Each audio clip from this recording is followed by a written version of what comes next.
sorry about that. Our mission is to educate students to be self-directed learners, collaborative workers, complex thinkers, quality producers, and community contributors.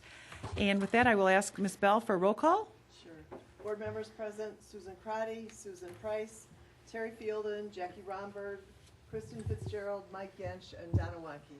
And if I could ask you to stand as you're able for the Pledge of Allegiance.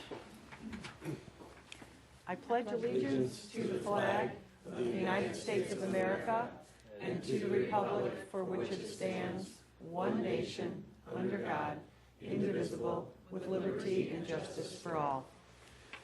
Thank you. And next will be good news. We have great news, don't we, Dr. Igo?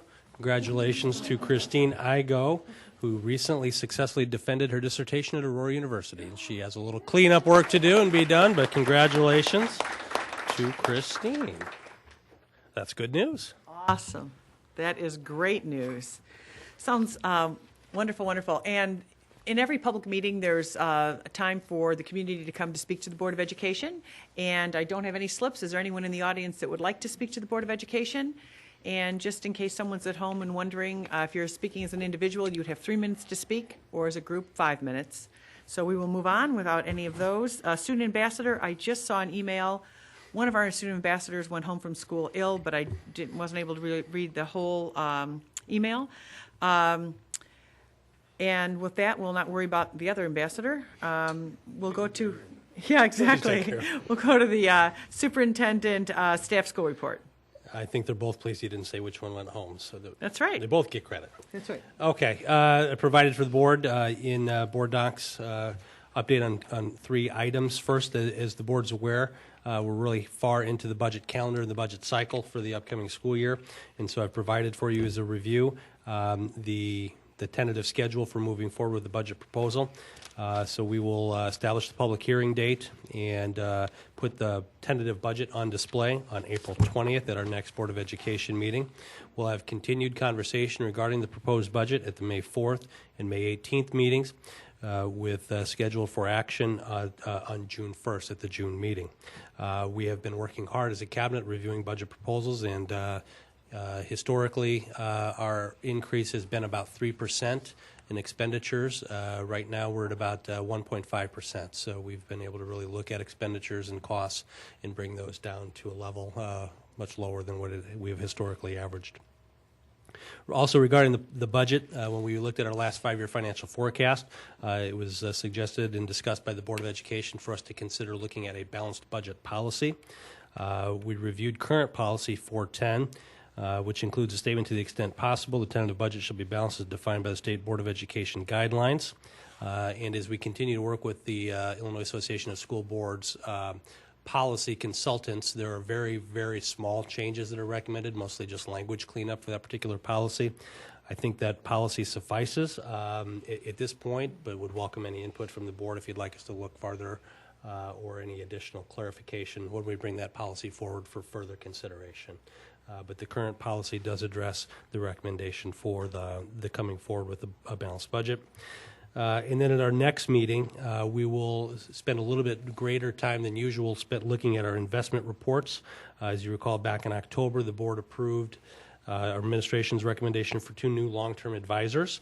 And so on April 20th, we'll spend a little bit more time talking about it. In preparation for that, I'd encourage you to review Board Policy 430. The October 20, 2014 agenda item on 10.06 long-term investments.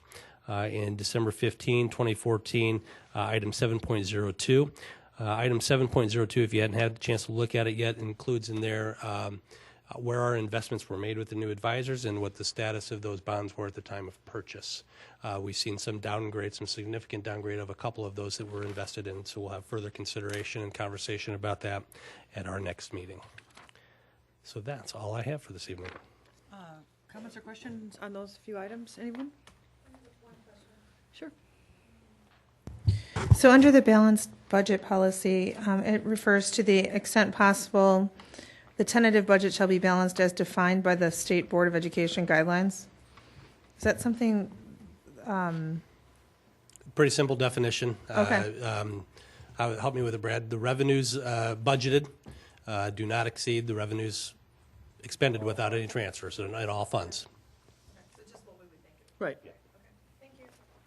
Good. And that, by the way, just for the public, so everybody understands, that's not a new policy, but it was brought up that we just make sure that we address it right before the, it was a nice time right before the budget process. And, right, to talk about it again. So thank you so much for resurrecting that. So we'll move into the school reports then and invite Principal Cheryl DeGan and her team to come forward. Monthly, we have brought a school forward to the Board of Education to provide you an update on their school improvement work and the exciting things that are happening in each of their schools. And tonight, we have the team from Highlands Elementary School. So I'll turn it over to Cheryl DeGan.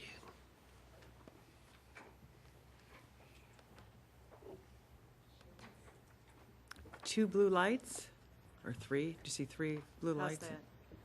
Good? Speak again into it. You gotta pull it closer. You pull it closer. I think that'll do it. How's that? A little closer?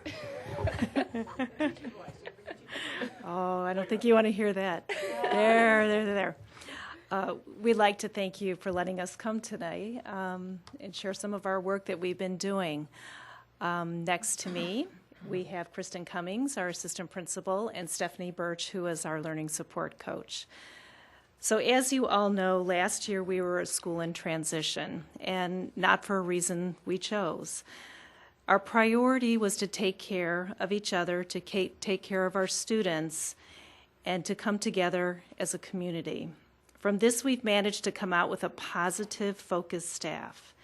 At the start of this school year, we feel that we've stabilized and we're ready to move forward. Sorry. When charting a new course, it is essential to have a committed team. And listed on the slide is a list of our teacher leaders who all volunteered to be a part of our Rising Star Committee. We have one last name there, Bob Ross, who is our cabinet liaison, who calls us every Thursday. Our school improvement process is part of the District 203 strategic blueprint, directly linking with strategic focus number 2. The process steps for the school improvement plan are outlined above. We began our journey in the fall of 2013 by first analyzing our school data. As you know, Highlands has a long history of academic excellence. When we analyzed staff surveys, over 2/3 of our staff identified social-emotional learning to be the priority. Moving ahead to the fall, in the beginning of the 2013-14 school year, our district adopted the Rising Star process. As our Rising Star team began analysis, we sent out a staff survey to understand more deeply the social-emotional concerns expressed at the beginning of the school year. And some highlights from the staff survey are listed on the slide. The explicit instruction of social-emotional learning, common language for behavioral expectations, the need for consistency and expectations, specifically in unstructured areas, and the need for staff to be more open with our own learning and relationships with one another. As we gathered our staff data, our Rising Star team began assessing 26 indicators as part of the Rising Star process. For each indicator, the Rising Star team read a 1 to 3 page research brief applying the information to our school. After discussion, the team ranked the importance of each indicator, helping us to prioritize our immediate school improvement needs. In the end, we identified 2 indicators. The first goal is indicator CL7, the environment of the school, the physical, social, emotional, and behavioral, will be safe, welcoming, and conducive to learning. And this is a 3-year goal. And then our goal 2, indicator IID08, the instructional teams will review student learning data, the academic, physical, social, emotional, and behavioral to assess and make decisions about curriculum and instructional strategies. And that is a 2-year goal. but the bulk of our work has focused on Goal 1, the school environment. In order to know what our ideal Highlands environment would look like, our team crafted a vision statement to guide our action steps in the coming years.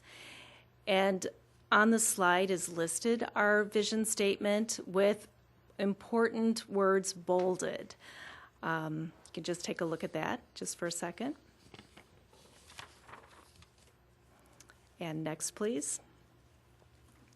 To highlight our process towards these goals, we broke down our action steps into 3 categories: the teachers, the students, and the parents.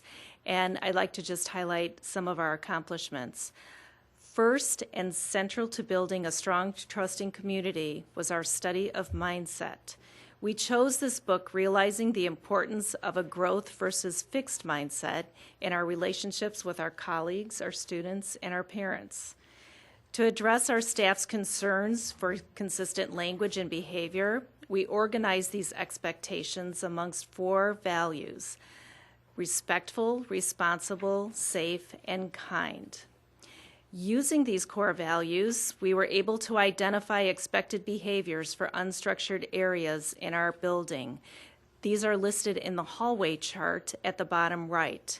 Along with this, we created a visual for our voice, a volume meter, which is shown at the upper right-hand corner.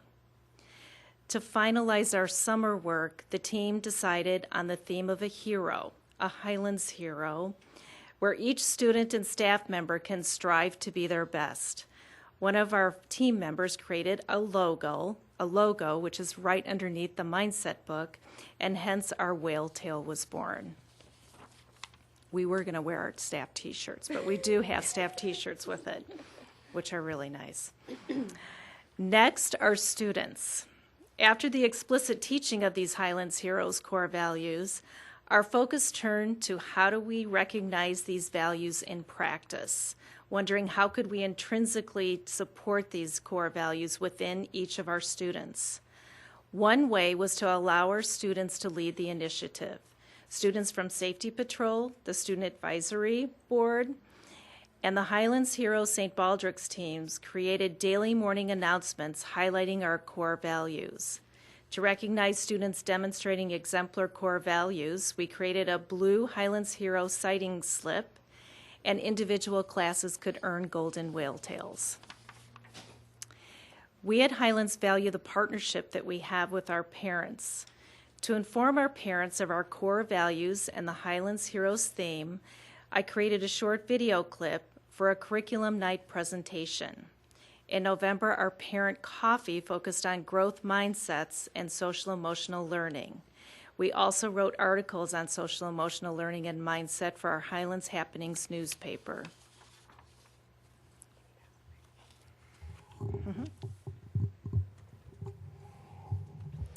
So as part of the continuous process of our school improvement, we next turn to the data. This graph on the screen, it documents the decrease in office referrals from last year to this year. We speak the language of superheroes at school, but wondered how it translated to our students' homes. During conferences last month, we asked the parents to fill out a paper pencil survey. And we wanted to seek to know if they saw a difference with the explicit teaching. From the data, we found overwhelming support for our initiative. I'm going to highlight 2 of them up there. Number 3, we asked, has your child recognized these core values in him or herself? And we had 96% of our parents say yes. Has your child recognized these core values in others? And we had 95% of our parents say yes. Here are just a couple of the parent comments, and they are just adorable. The first one, I had to laugh every time I read it.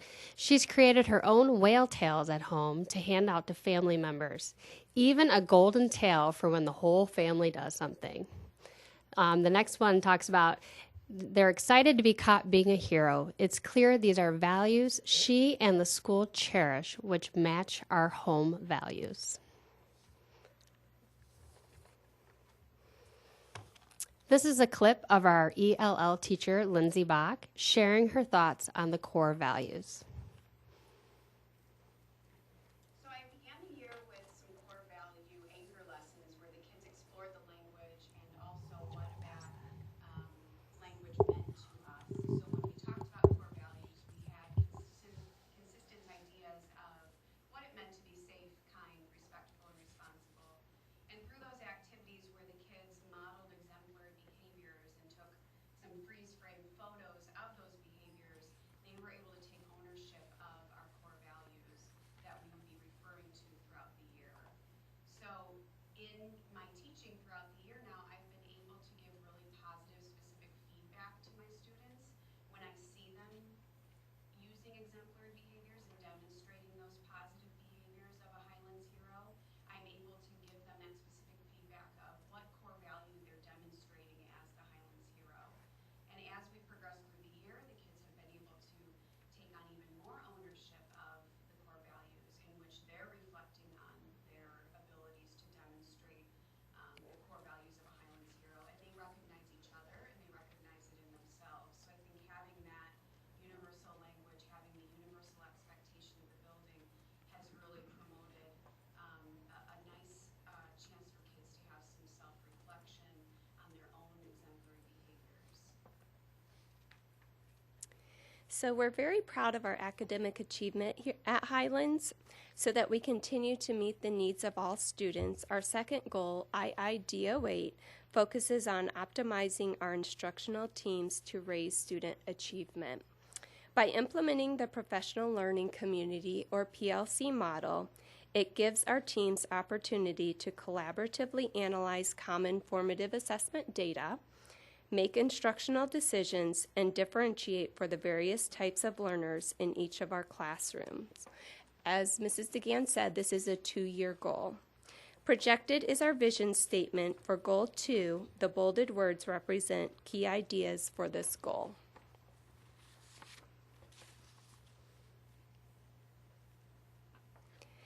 During the 2013-14 school year, teams met weekly to learn about the purpose of a PLC, as well as how to collect student data utilizing a data collection process. This would support PLC teams in determining interventions and whether or not it was successful. This year, we are lucky to be a part of the PLC Intensive. We began our training in November. Our PLC leadership team consists of a representative from each grade level as well as each specialty. Our focus has been to learn the purpose and characteristics of a PLC and how the team can adjust based on student need.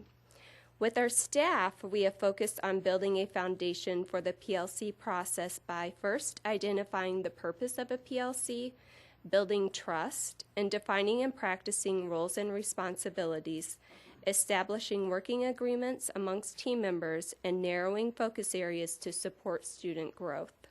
Next year, we will be in full implementation of PLCs. Here's a clip of Kurt Wills, our PE teacher and PLC leadership team member. Hi, my name is Kurt Wills. I teach physical education at Highlands Elementary. I've been here for several years. I've been part of the PLC leadership team. I went to the training with Cindy Hurst. PLCs is an excellent way for the teachers to guarantee the student's education. In other words, depending upon, it doesn't matter which teacher a student has, they're going to leave with the same education. PLCs have also been very, very positive for our Highlands community, getting teachers to work together in a more cohesive manner and improving our overall climate. From this presentation, we hope you see how each of our Rising Star goals contribute to the success of all of our students. We feel our work with PLCs will deepen our academic excellence, providing an efficient, collaborative structure to analyze student data and differentiate learning. Our social-emotional goal allows us to focus on the whole child, striking a balance of distinction in both academic and social-emotional learning. Thank you. Thank you very much. Would you be willing to answer questions? Of course. Are there questions or comments? Susan? Tell me how the office referrals or lack thereof, which is wonderful, has changed your school, because that's a huge number difference. And It is. you know how the kids feel about themselves, that they're not the bad kids or things like that. Well, we think it's really twofold. One is that we have been very explicit in our teaching of behaviors, and so you saw that on that hallway grid. But also the focus has really been on teachers taking that teachable moment, so that if we find that someone is not demonstrating a core value, we really try to make sure that we take that time to help them understand what it is that they're doing and what's the reason for them following a core value. So not just saying, no, you didn't do that, but understanding why. And how much time do you and your staff save from not working with those kids in a negative, to fix a negative behavior? Oh, I haven't even thought about that, but so much. But that time is spent in the positive then, and that's where it should be. And that was really our focus on staff development at the beginning of the year, to highlight and emphasize that positive. Awesome. Any other comments or questions? It's just amazing how all this, what happens at school, gets translated at home through these youngsters. We were It's just really amazing. pleased to see the parent surveys. Yeah, Very you pleased. just, if you wanted that to be the case, I don't know, but it just happened so organically that it's kind of interesting. Oh, Kristen, I'm sorry. Sorry about that. Thanks. Thanks for being here. I always love hearing the school's actual report. We get the goals early on in the whole goals process, and so we can see them on paper, but it's always really brings them to life when the schools come and we can really see all the different steps that you're taking. I have to really commend your vision statement on empathy. That is so beautiful, really. It's such a neat statement of what you hope for your kids to be able to exhibit. And we realized that the public didn't have time to read all of that, but we felt that it was really important because we created that as a Rising Star team, and that was very important for us, and it really aligned with our work in the habits of mind. We didn't have time to mention that here, but habits are still very much alive at Highland School, but we found that they really interface nicely with one another, and empathy is just so important. It is. It's a great quality. I loved seeing that in there. My question is with regard to your PLCs. So we've heard, a variety of different schools come through, and they've talked a little bit about the work with PLCs. So many of them have found those to be so useful. I'm wondering, have you had a chance to interface with any of the other schools or your PLC teams to get some of the best practices or see some of the things that are working in some of the other schools? We have. We've done a little bit of that in our PLC intensive, so in our training. And in that training, they always bring representatives from other schools. So a variety, depending on who's free that day. But we have had a chance to be a part of that. But then I think also our teachers are always so inquisitive about best practice. And so when they're a part of curriculum committees or anything else, those questions are always being asked. And I think especially given this year when much of our curriculum is new, teachers really find that need to work together to not only try to figure out how to work in a more efficient manner, but to take a look to provide some consistency amongst the grade level to make sure that we're all looking at student work in the same way and we all have the same goals. It's much like what Kurt Wills had said in his video, that we want to be consistent. Yeah, which is great. Thank you so much. I'm glad to hear that. And I was thinking of this as Kristen was speaking, but as I was reviewing this over the weekend, when I looked at your team, as Kristen mentioned, we've seen a number of elementary schools, junior high and high schools come through, but I've never seen a person that's not, for example, your district liaison is not Kitty, but somebody who heads up the older group of kids, Bob Ross. So can you help us explain that a little bit? How he got to be part of your PLC, your team. Not a real scientific method behind it, but we. I I mean, We because I've never assign seen it. we assign a cabinet member liaison to each of the schools to just help ensure that there's good communication between the buildings that are implementing school improvement plans and the district administration to ensure that whatever necessary resources, support, or Okay. time is there. It could have been Kitty Roger, does it could have wonderful been- things, but 15 elementary schools, maybe not all of them.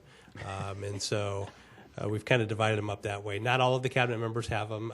Kane does. I think Christine does. Bob, Kitty, love it. Jane, Jen, and Tim.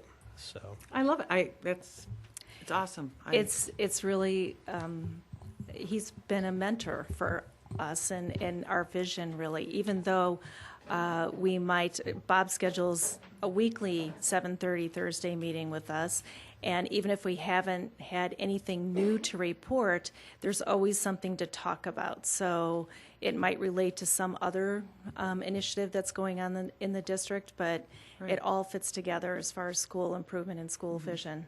Well, and I think too, Bob having so much experience in the junior high, when I first thought, it's always nice to know what's next. And that was the perspective I looked at it. He certainly knows what all the students in your building need to have for what's next. So, Right. Anyhow, thank you so much. Thank Thank you you. for coming. great job. Thank you.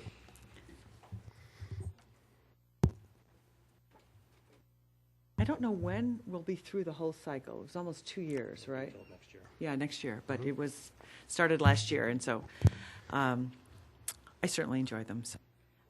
Next on our agenda, enrollment projection. We've been waiting for this. We'll Very invite exciting. Dr. Charles Coffin to come forward, but at our last Board of Education meeting, we presented to the board, distributed to the Board of Education, Dr. Coffin's, it's on, so whatever. Got it. I was covering something up on the transmitter, apparently. So Dr. Coffin is here tonight to go in a little bit greater detail with you regarding the research and the work that has been done, and talk in a little bit greater depth regarding the demographic study that you received at the last meeting. So with that, I will turn it over to Dr. Coffin. Great, thank you. You've all read my report, right? Absolutely. And not only that, but you all stayed awake while reading it. Is that Right. true? Okay, great. What I'd like to do then is talk a little bit about the study and some of the findings of the study. This is what I propose to talk about tonight, and to get into some detail, but not much. I've been assured by the superintendent and also by the CFO that if I get too long-winded, that I will be pulled off stage toot sweet. So, but I will talk a little bit about the findings of the demographic study part. I will give you an overview of our land use analysis, and I will talk about the enrollment projections and where I see the enrollments going in the district. This was the scope of work that was contained inside of the RFP. The sub-bullets are my operationalization of the main elements of the RFP. And what I'd like to do at this point is just to kind of give you the findings instead of going through and developing a base for the findings. I'd just like to tell you what we found. The first part had to do with looking at the demographic and housing changes in the district, using an independent series of estimates and projections and adjusting these estimates and projections to the district's boundaries based on census relationships in 2012. We found that both in the estimate year and the projection year that the population in the housing in the district is going to be stable. We don't see much of a change taking place. However, we do see that when we look at the age distribution of the district, when we look at the number of people in age categories, that the district is aging. You're going to have in 2018, 2019, you're going to have more older people than you do younger people. We also see inconsistent in concert with this, we've seen a decline in the number of births from 2000 through 2010. On the land use side, the district itself is built out. There's not much more room to build additional housing in the district other than possibly a repurposing of land, as we saw in the case of the university. By an exhaustive search through data sources that were that were made available from the 2 county governments and also the city of Naperville, I took a look at almost each and every parcel between 28 and 2012 looking for changes. We found that there were at least 426 locations that had changed either land use or building structure on parcel. And from that information, what I did was, and using the estimates and the projections that were available from that independent demographic data source, we computed student households and student per households occupancy rates, and then we also computed an impact, from the development of housing in those areas. We also related it back to feeder pattern areas where you can expect to see more kids, additional students down the road when those housing units are occupied. And then finally, I developed an enrollment projection model for the district, which takes current enrollments, live births, assembles them by cohort or class year, and projects those out over a 5-year period. Basically, the scope of work was 3 different things, 3 disparate things. What was really cool about this study is that they all came together. And where we have convergence in the data series from these 3 phases, we also have confidence. So I feel very confident not only in the enrollment projections that were produced, but also the data sources and also the tools that I'm giving and handing off to the district. Okay. So that's the study. Let's get into some of the weeds. The district purchased estimates and projections from ESRI. ESRI is one of those data houses that that's out there that makes estimates, current demographic estimates, and projections available at the block group level.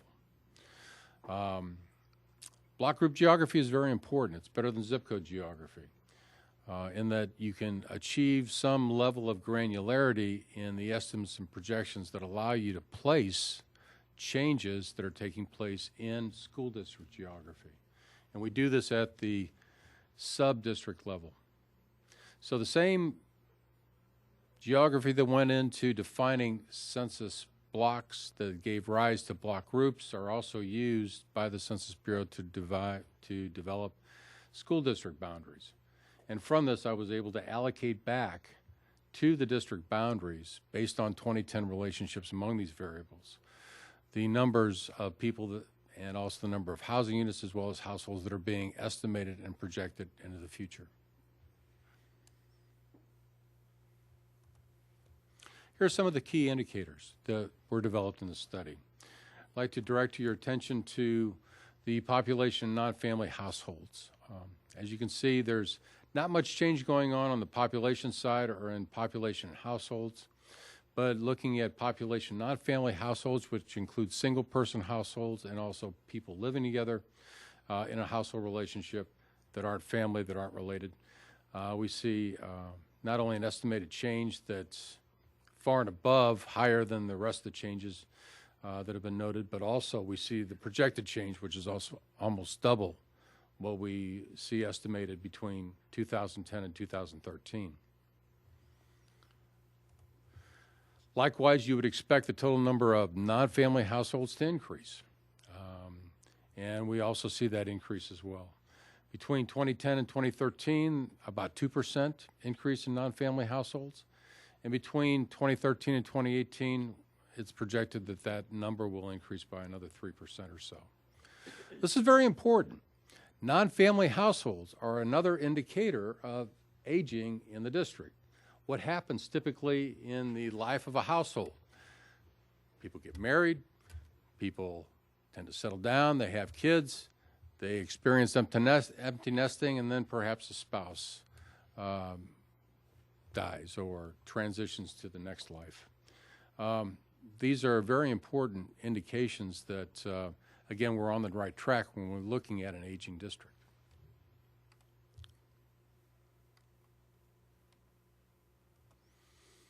Age groups. Now, this is the more telling data, if you will. Assembling this, take a look at the numbers of people that are under the age of 20.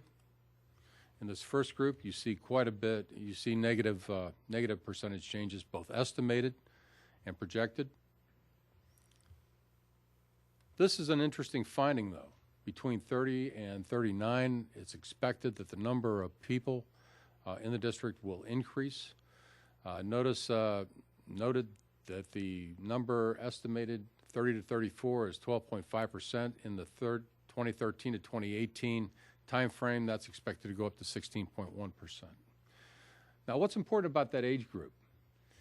That's family formation time, okay? And some of the hypotheses that have been run by city officials as well as talked about in other circles is that people will move to Naperville with kids, and they will raise their kids here. As we triangulate this information with the cost of housing in Naperville, well, yeah. I mean, there aren't many starter homes here. Okay, so, you know, this is one of those percentage changes, one of those findings that may tend to keep the numbers of students from declining too sharply. I forgot what the exact term was I used. I think Kane helped me out with that, but again, it's something that the district needs to be aware of. And then finally, looking at the numbers of people older than 60, I mean, look at those percentages, double-digit percentages. I mean, these people are either staying in their house, but they don't tend to be transitioning out. It's not estimated, nor is it projected, that you're going to see a lot of these folks leaving the district. And with a landlocked base, with very few places to develop additional housing, the percentage of persons both between the ages of 60 and 80 are going to go up. Okay. If you take a look at the district map, these are feeder pattern areas, and what I've done is I've taken and colored the block groups that make up the district using 3 different colors just to make it simple. The yellow indicates no change. It's plus or minus 1%, which is typically in the estimation and projection business a wash. I mean, it's within estimation projection error margins. Take a look at the red areas. That indicates a loss of more than 1%. In other words, that direction is definitely toward the declining side. And then the green areas are areas where population is estimated to have increased by more than 1%. Now, looking at this very, very carefully, what I've done is I've put some animation onto this, and this is where we see change heading in the district. We see that more of the block groups in the district are showing increases of population greater than 1%, where many of these were showing no change between 2010 and 2013. Again, I'd like to go back over that. This is what it was estimated in 2013. This is where we see the changes between 2013 and 2018.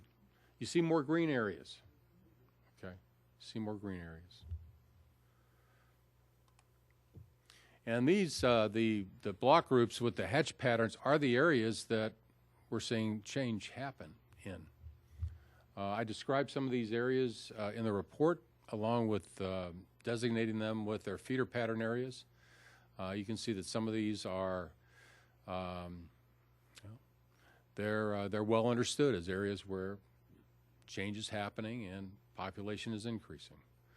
A lot of these areas that are in yellow, again, most of those in the district are just staying the same.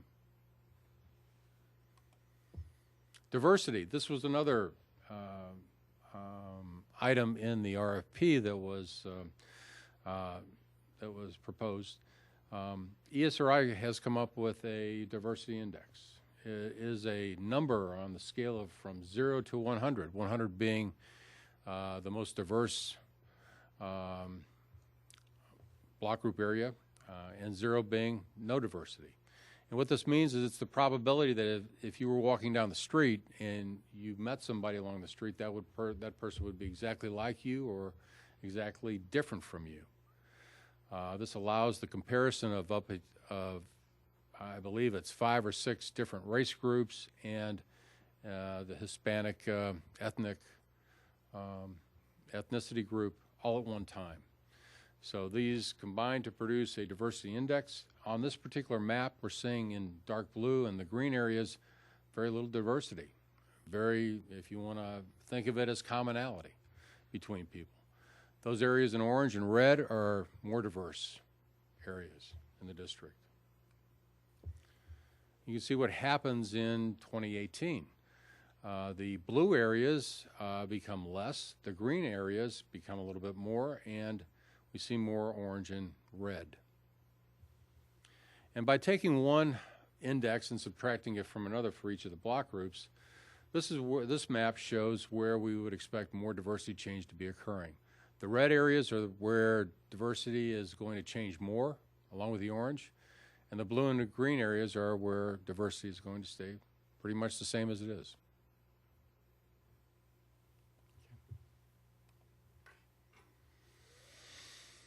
Housing. Most of the projections and the estimates that have been developed are based on household and housing unit estimates. These are the adjusted housing unit counts as documented in the report, where we went out and we drove the district and we found areas that seemed to be missed in the estimate and projection series from ESRI.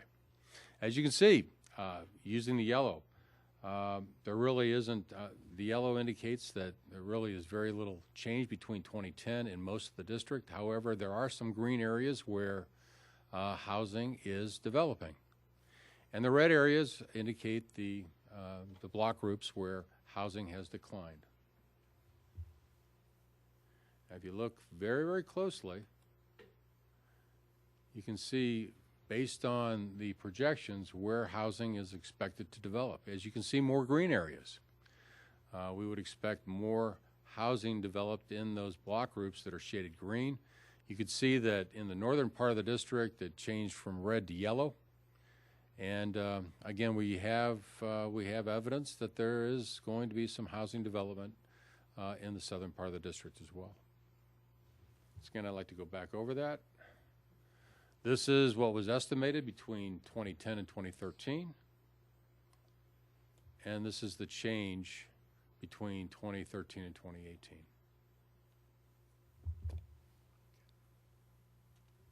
All right. So even though we're looking at no change at the district level, we're looking at very little percentage change-wise, population, housing. There's a lot of change going on inside the district. A lot of things are happening. Things are moving around. Also, as part of the demographic and also the enrollment projection piece, I was tasked to geocode live birth. Geocode or address live births. As part of this process, the Illinois Department of Public Health allows me to take what are called hotspot maps or density maps, kernel density maps, showing statistical renderings of locations of births in the district. And you're going to find that as we flip through these, a lot of these areas stay the same. The hotspots are in the same areas. So we're going to start with 2005, and I'm just going to go ahead and pan through these. Enjoy the graphic. Change. 6, 7, 8, 9, 10. See the same spots, even though they may move a little bit, they're in roughly the same areas. Those are where your babies are coming from inside the district. Okay. Just going back to this last graphic, births were used not only in the enrollment projection model. We use that as the beginning of class cohorts for projecting kindergartners out. But it's also a very important indicator to take a look at when we're looking at a aging population hypothesis. Okay. Typically, one would expect in an aging population the number of births, what? Not to be higher than they were, but to be what? Lower. I'll get to that in a minute. All right. Land use. One of the issues that I tackled in the study was looking at using government sources. This is cadastral parcel data from both DuPage as well as Will County, married together and and the zoning or the land use categories were standardized using these particular terms. And as you can see from the categories, the land use that is more common in the district is what? It's the single-family land use. Out of a total of 36,000 some odd parcels, there are 24,000 some odd parcels that are single-family. And again, the acreage totals are also provided there. It's kind of hard to read this map, and it's kind of hard to read it in the document, but you can see the green areas. Those green areas are dedicated open space that probably will not be developed for housing or any other purpose. The yellow is going to be the single family and also the multifamily, the residential housing in the district, and the purple are the commercial land uses in the district. And that again is primarily to the north and also to the west.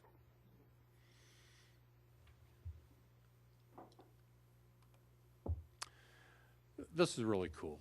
You know, I had to do this because just looking at land use wasn't good enough. We had to find out, not only by driving the district, but also by looking at what data sources were available to us, what exactly changed and where did it change in the district. I have an overview map of those spots that we found, that I found had changed. What I'd like to do is kind of show you in an animated kind of way how we went ahead and do that. At a scale no smaller than 1 to 1,000, which is probably looks something like this, I went parcel by parcel or block by block looking for changes between 2008 and 2012. Where I found housing losses, you see where those points are, the little white dots? I found this in 2012. So again, 2008, 2012. And those 3 dots indicate that or 4 dots, 5 dots, indicate 5 housing units that were no longer there.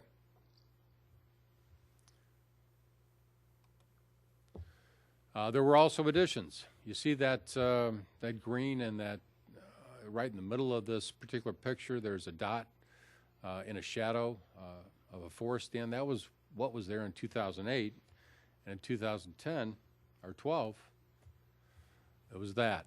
You can see a foundation being built. You can see land being developed around it. And that dot was counted as a housing addition. And then there was the cross verification of existing housing with vacant and vacant pending residential development classifications that were found in the tax codes. Here in 2008, this is the housing that was there. It had changed substantially in 2012. So we took a look at all these across the district. We identified their locations, and these went into the development of expected enrollment impacts at the feeder pattern level for each of the schools. This was our findings.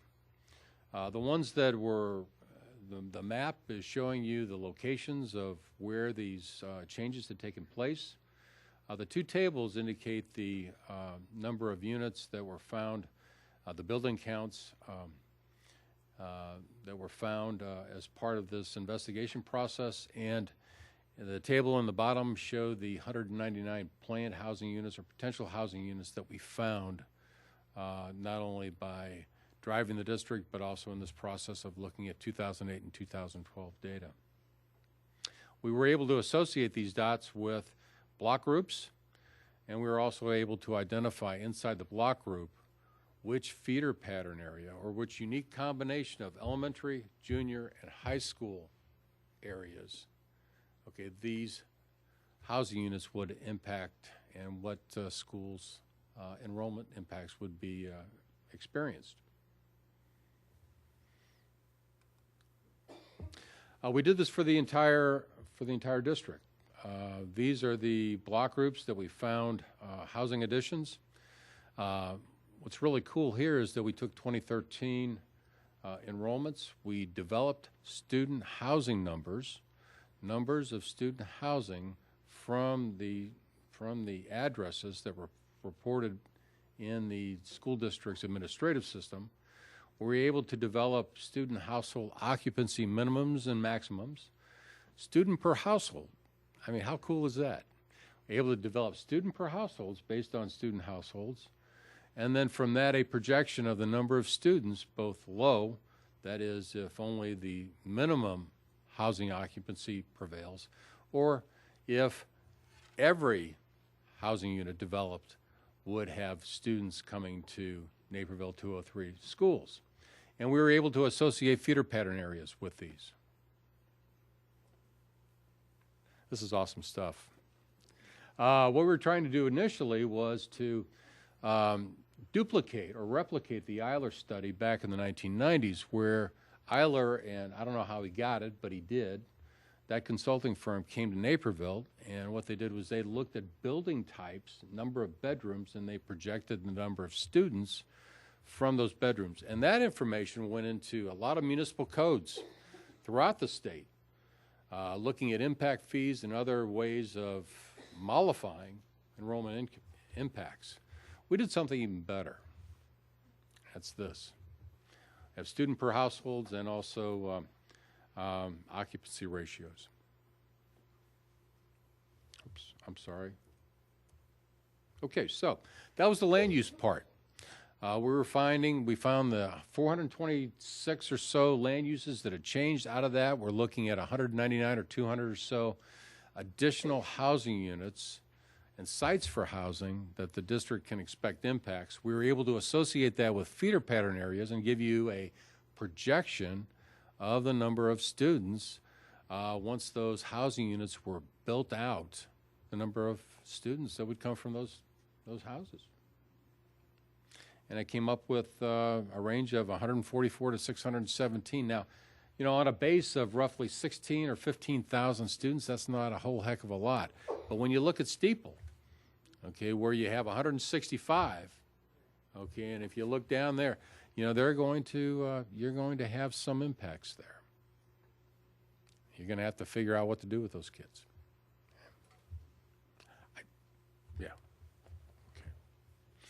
I get to go home after this. You all have to deal with those issues.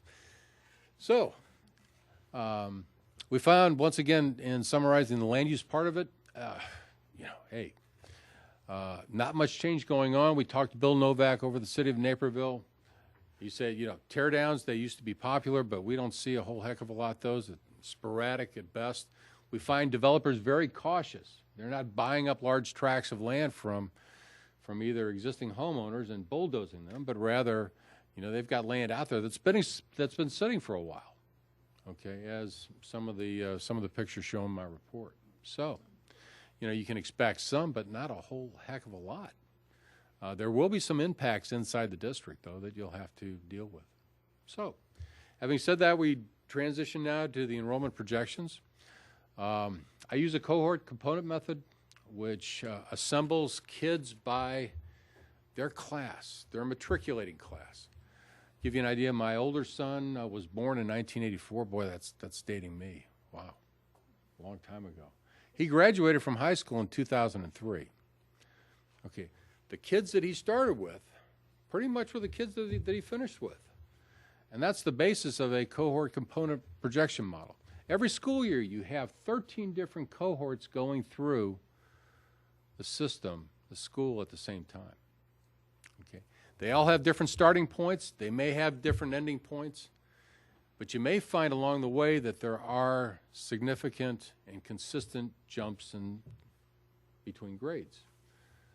Typically between kindergarten and first and second, fifth and sixth, eighth and ninth, 11th and 12th. It's typically where we find significant bumps in all cohorts. So what this methodology allows you to do is not only take a look at where a class of kids started, it also allows you to compare class sizes across years, whether they're getting bigger or smaller. It also allows you to compare changes year to year in the number of 5th graders, 6th graders, 7th graders, and so on, based on those class differences. There is one problem, though, and that is, how do we project out kindergartners? What do we use? You know, for 1st grade through 12, we've got succeeding years. What do we do with kindergartners? See, that's where the births come in, okay?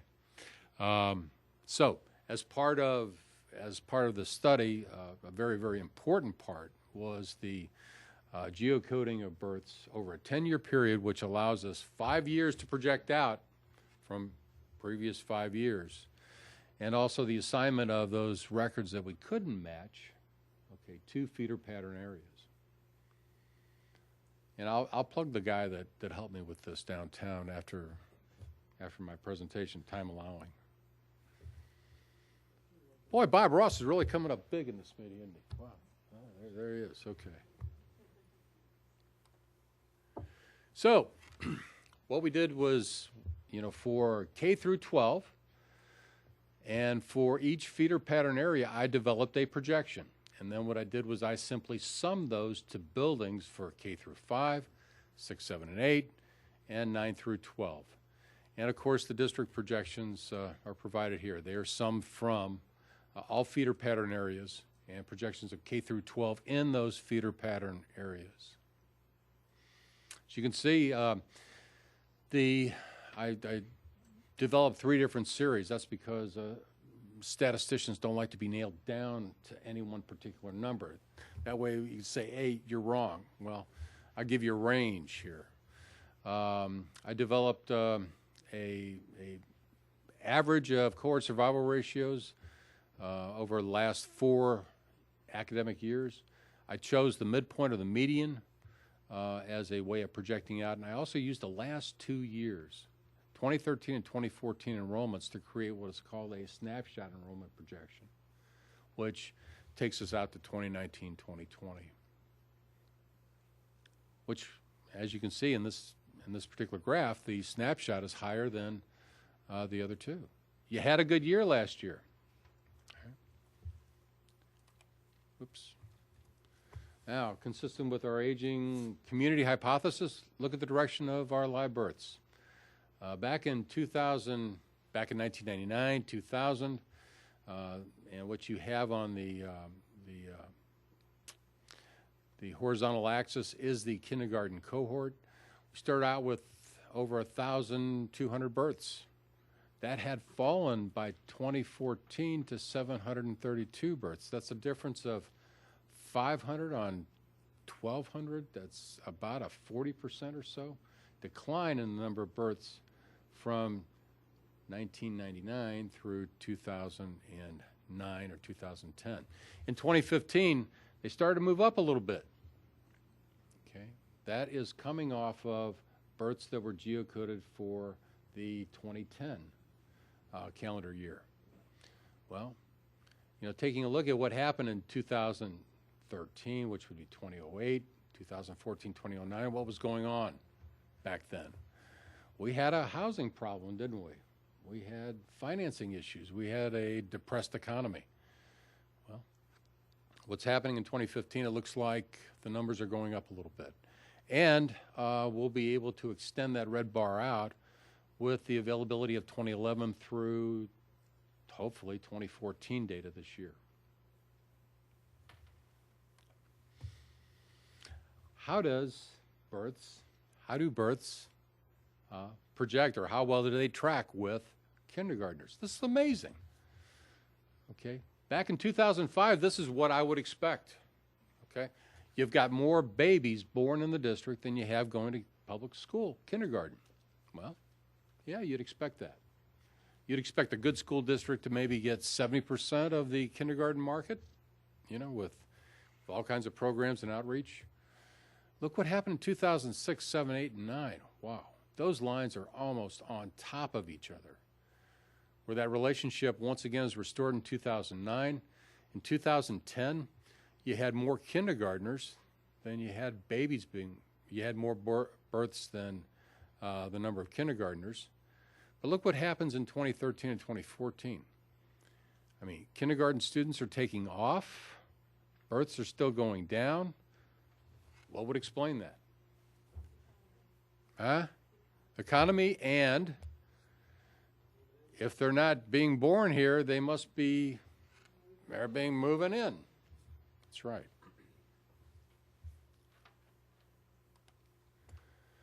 What we have are the results of projecting those trends out.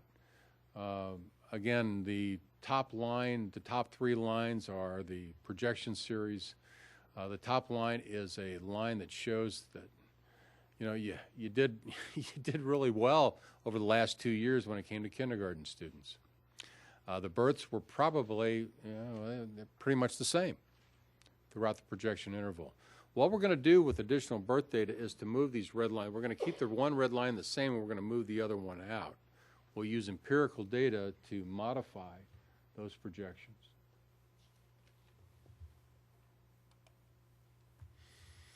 And because you had such a good year last year, it looks like enrollments, elementary enrollments, may be stabilizing. Okay. Even though the district is getting older and the total number of students in the district may be declining, the outlook for elementary enrollments is good. Although, again, the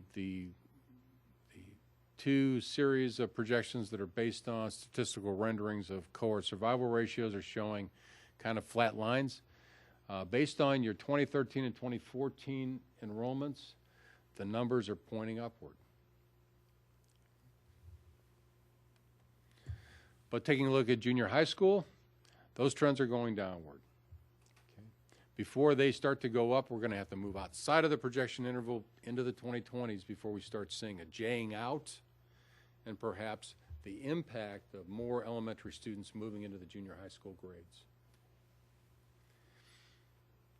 And those junior high school students are also going to impact high school enrollments down the road, where we would expect, again, high school enrollments to continue in a declining fashion. So, to summarize, I had 3 tasks. And the 4th task was to throw all this stuff into a geographic information system, which was also done. One was to develop a socioeconomic database of variables that allowed us to analyze demographic and housing trends. Also included with that was live birth analysis. As you can see from the numbers that were generated by a company other than myself, they're pointing toward stability in the community and also an aging of the population. The live births, in that they show decline, are consistent with that same hypothesis. I was also tasked to identify land use changes. Well, I'm not going to get a whole bunch of new development in here that are going to bring a whole bunch of new people. Rather, it's going to be tear downs, and it's also the number of non-family householders that may be selling to householders that have kids that are moving up in the housing world into the district. And then finally, the enrollment projections model, them moving in, okay, is going to happen primarily among those householders that have elementary grade children.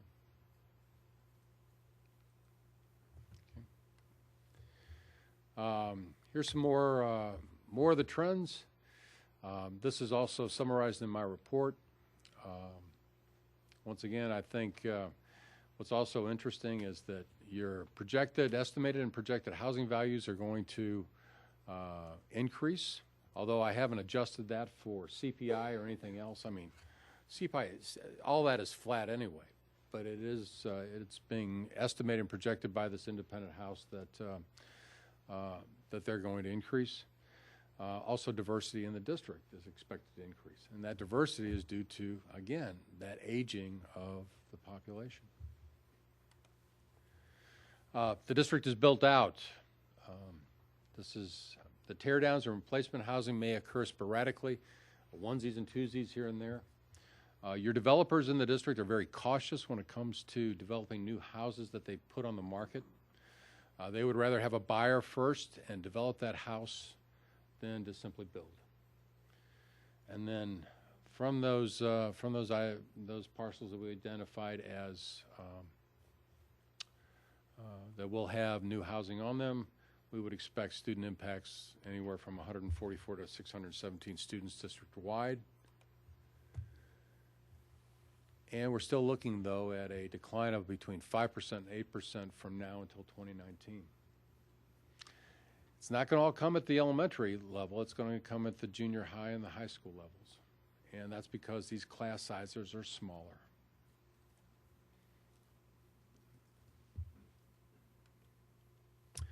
And finally, my task, as given to me by Brad, was to be able to hand this off to the district. I wanted to create a set of tools that the district could use, okay, to keep this thing going. What I'm giving you is a snapshot in time. This is from the most recent, reliable government data that we could obtain. Okay, and now it's in Brad's court to keep this going. Certainly adding live birth counts from more recent years is going to give us a better handle on elementary and kindergarten enrollments. Okay, we hope to get at least a couple of those years done before the summer. And again, monitoring changes in parcel. You've got, the tracks have been greased. You have access now to cadastral and text data that allow you to monitor changes in land use. So that if something does come up, and there is a repurposing of land, you now have the tools to project out what those enrollment impacts are going to be. And with that, I took 5 minutes more than I should have, but I do love this little animation thing here. Okay.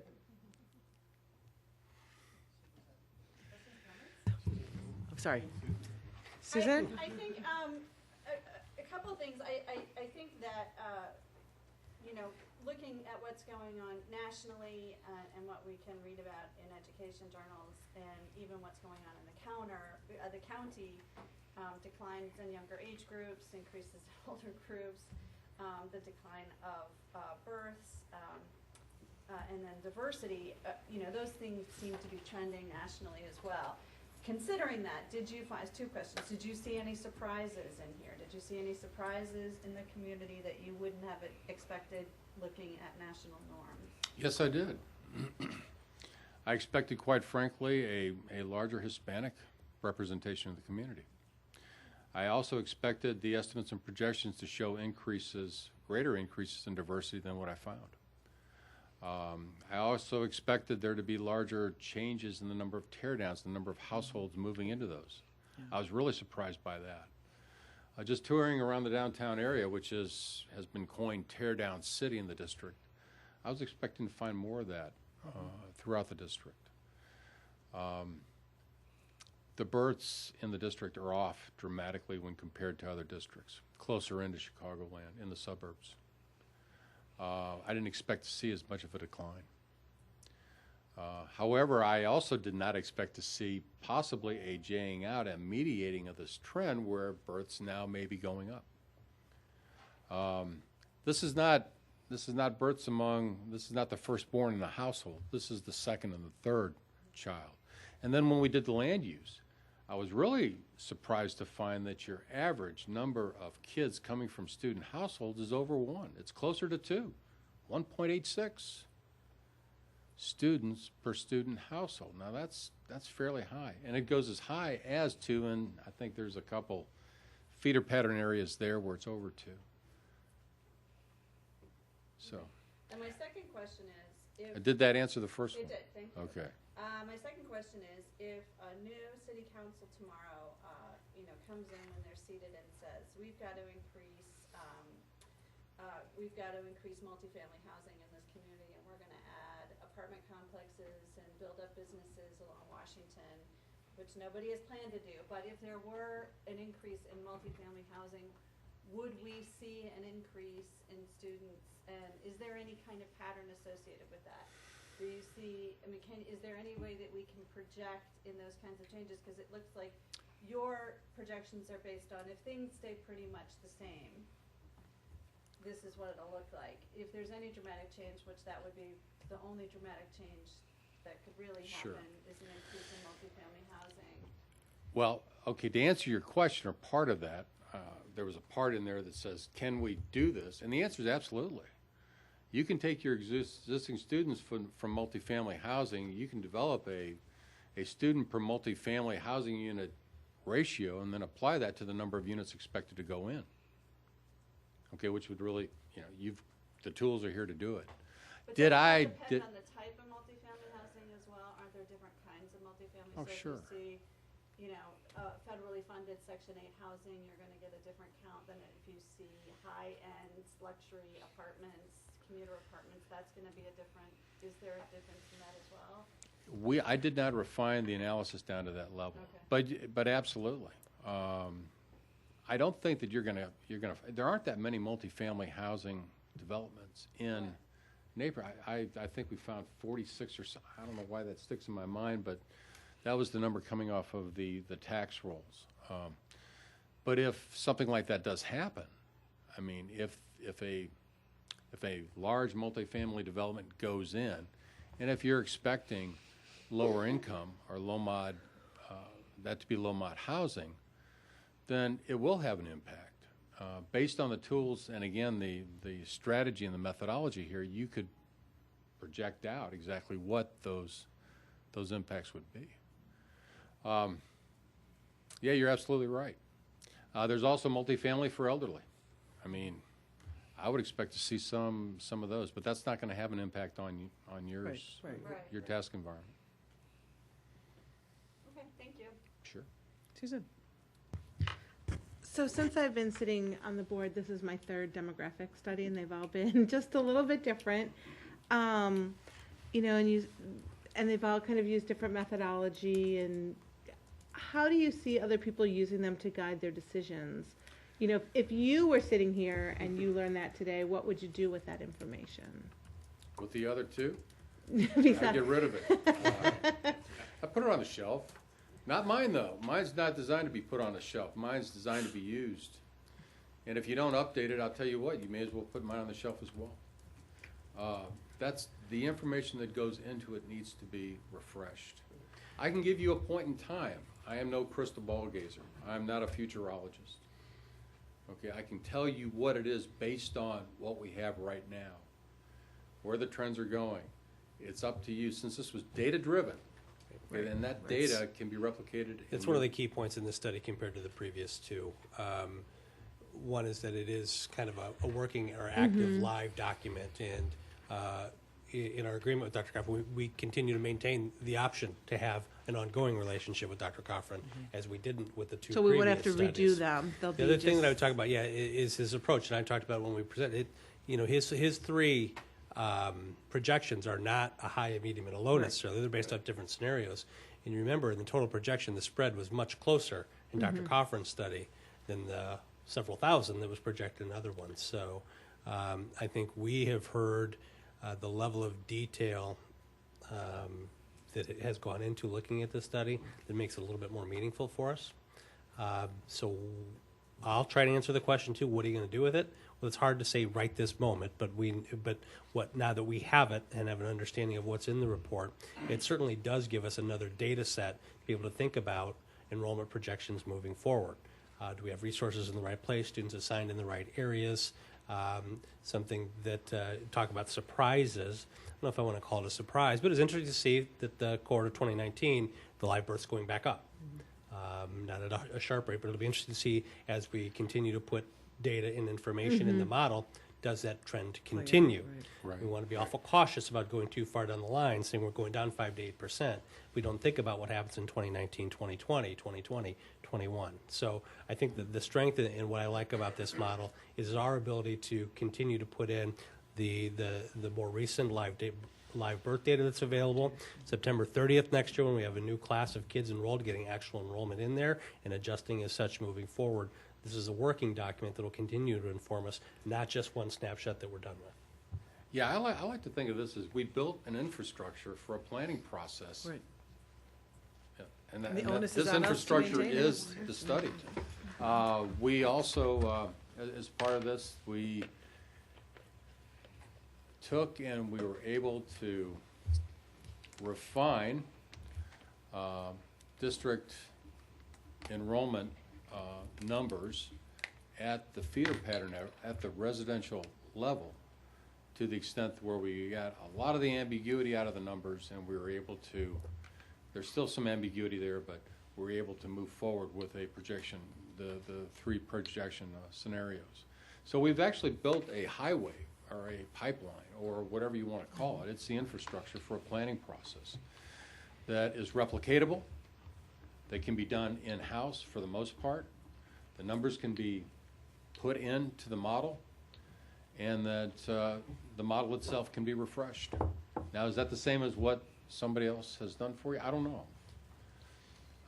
But that's what I came into this project wanting to do, and I got to tell you, I've had nothing but great support from the staff. We've had to go back over and over and over the data to clean it in order to get it to where it is. Now we have that.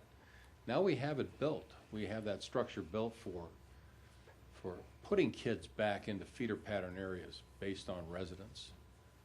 And then administrative adjustments, of course, will come after that. But we do have that in place.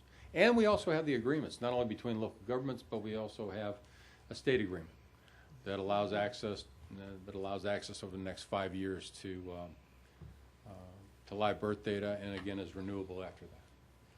So Dan, when would you expect that we would see the first updates to it? I think the first big update is going to come in terms of the document itself was September 30th. When we Okay, put in with the the next first. live birth. Right. Doesn't mean we wait till September 30th to think about how we use it. As we look at the projections, again, thinking about this report in its totality, this is best for our long-term planning and looking down the road rather than making immediate snap decisions. But the data does tell us, and what we know of actual projections for next year, we have some areas that we're going to have to really think about addressing right now, specifically Napier Elementary School, in terms of what's anticipated in the kindergarten enrollment next year based on the live birth data we have, and looking at Dr. Coffrin's projections and known siblings of currently enrolled kids that may not have registered yet. Right. We know we're going to have some numbers that we're going to have to really think about. Kitty Ryan and staff and I have been thinking about things that we can do short term, be able to address it. But now the step's going to be, what are we going to do long term? How are we going to address this long term? Because you have as a we better look at the- picture, a correct. clearer picture. Right. Great.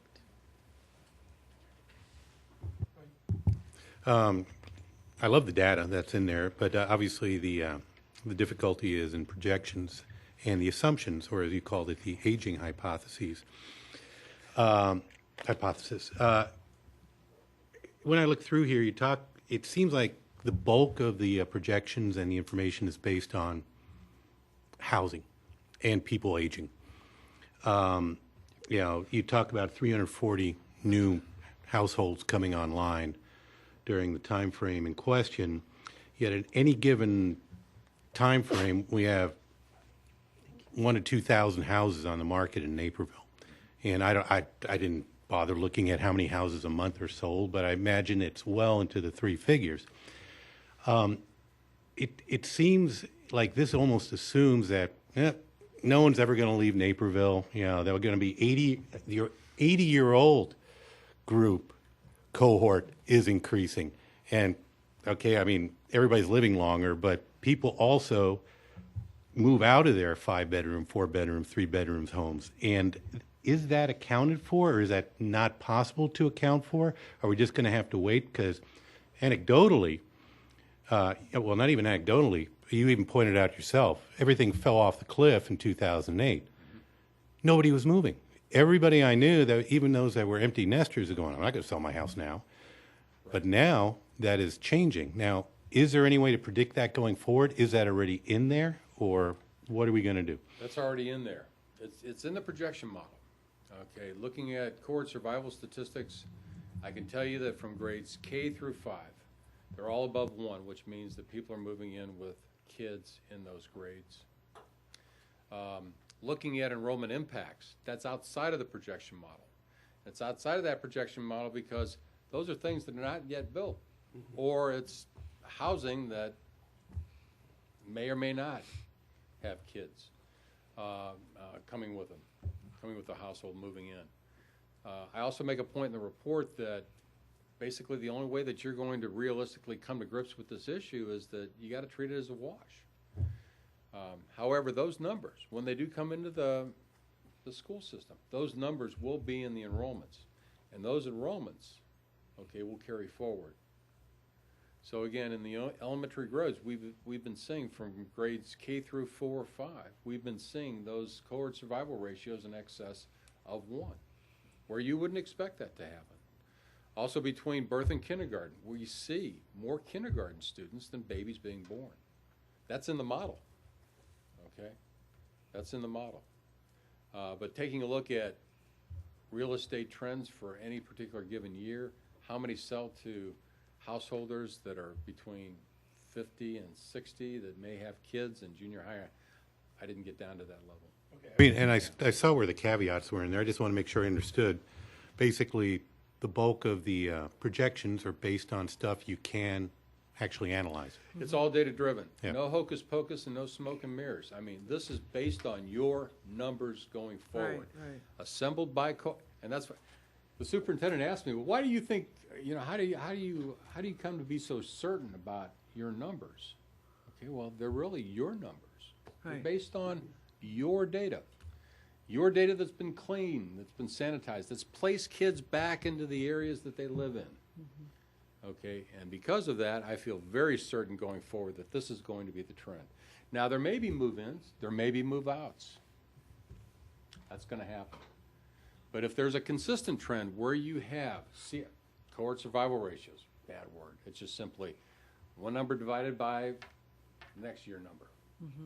Where you have those in excess of 1 for a significant period of time, that indicates a trend. And that trend is for householders with kids in elementary school to be moving in.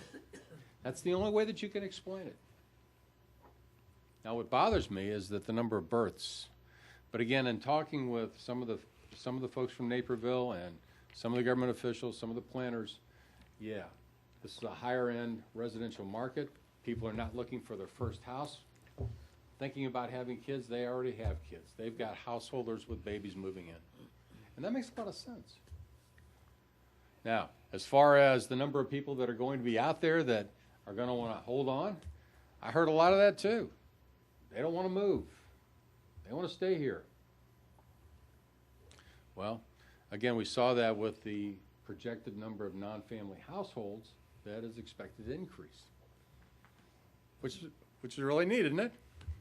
I mean, that's confirmatory evidence that, indeed, we've got an aging segment of the population that's going to be staying on. That's not to say that they're going to die off and their heirs are not going to sell to other folks, or they're not going to they're going to tear it down and rebuild. That's going to happen. But again, my key is looking at your enrollments and your numbers and moving those forward based on known relationships that exist in previous enrollments. That's why I did the land use and the enrollment impact separately. I think one of the demographic study team members asked me, why didn't you just put that into the project? No, you can't. You can't. You got to keep those numbers clean. And by golly, we got those numbers clean, didn't we? So. Kristen, you have a question? I do. So I am questioning a little bit about the kindergarten. I have a couple questions in that area. I'm looking at your chart, which is the one where where you start to see the big split. Yeah. Okay. Yeah. So I was noticing, I believe that on some of the slides you have it marked 2013 and 2014, but I think what you mean is the 2013-14 year and the 2014-15 year. Is that Right. correct? Mm-hmm. So it's interesting that the kindergarten goes up the years that we added all day kindergarten. Right. It's it's that 2013 and then the 2014. So there it is, and that I think, to go forward to your slide where you have the variety of different projections, that one that goes higher is based on those 2 years, right? Mm-hmm. So I just wondered. Last 2 years. Right, which is the last 2 years, which we did see Change in programming. potentially a change in programming and potentially a change in just the way that it all works. My question is, so obviously in the earlier years where you're like 2011, 2013, where you have the birth and the kindergarten pretty close, there were obviously more kids because some of them went to private schools. Right. So I'm wondering if there's any relationship at all in this kindergarten numbers in terms of kids that might have something that I've heard some kids did before we had all-day kindergarten is go to, say, Creme or one of the schools that did offer a full-day program, and now we offer the full-day program, so now they're putting their kids in the regular schools. Right. So my question is, since this is a relatively new trend, do you have a cohort survival rate yet for those two? Obviously, you don't for the 2014-15, but you would for the 2013-14 to first grade to see, do those kids stay, or are they going to our all-day kindergarten, since we offer all-day kindergarten, and then going to their private school, or some kids I know did those kinds of things. There is a table in the report at the district level that shows all CSRs, and I can tell you from birth through grade 4, they're all above 1. Okay. Okay. Good hypothesis. That could be. It's just a question, since it does make a difference in your overall. It's interesting that the number of babies being born in the district do not explain the total number of kids that show up on kindergarten doorstep 5-6 years down the road. Yeah, because all those other private school ones, if ours are like this, those kids are coming from somewhere too. Once again, what I would say is that we're getting a universe of kindergarten students from babies being born here. Everything else being equal, and nobody's moving in with kids, okay? If you're doing 100%, the most that you would get would be the number of babies that are being born in a given cohort year. But you're getting more. Last year, between 13 and 14, you were getting 36% more. That's a lot more. In the cohort, you got that? From from kindergarten to first, you got 36% more? From birth to kindergarten. There were 36% more kindergarten students than babies born in the district. It's a lot. And then when you went from 2013 to 2014, you went up 1%, you said? Well, I don't have that table in front of me, but you can take a look at it. There is a K-to-1 cohort survival ratio. For that first year. And it's not below 1. Mm-hmm. So we didn't see them drop off. You've got those kids, plus you may have more. Right. Wow. Okay. So that's what you're basing that second. I just want to make sure I've got it correct. The one where you have not this slide, the slide where you have the variety of different snapshot, you called it? Yes. The snapshot is based on 2013, 2014 data only if those trends. 2013 enrollments and 2014 enrollments. Mm-hmm, that's what I thought. Yeah. Okay.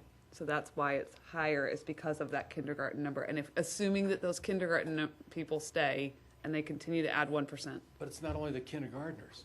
It's K through 4. Okay. They're all in excess of 1. And if they're in excess of 1 in first grade, that means there's even more than there were in the kindergarten class.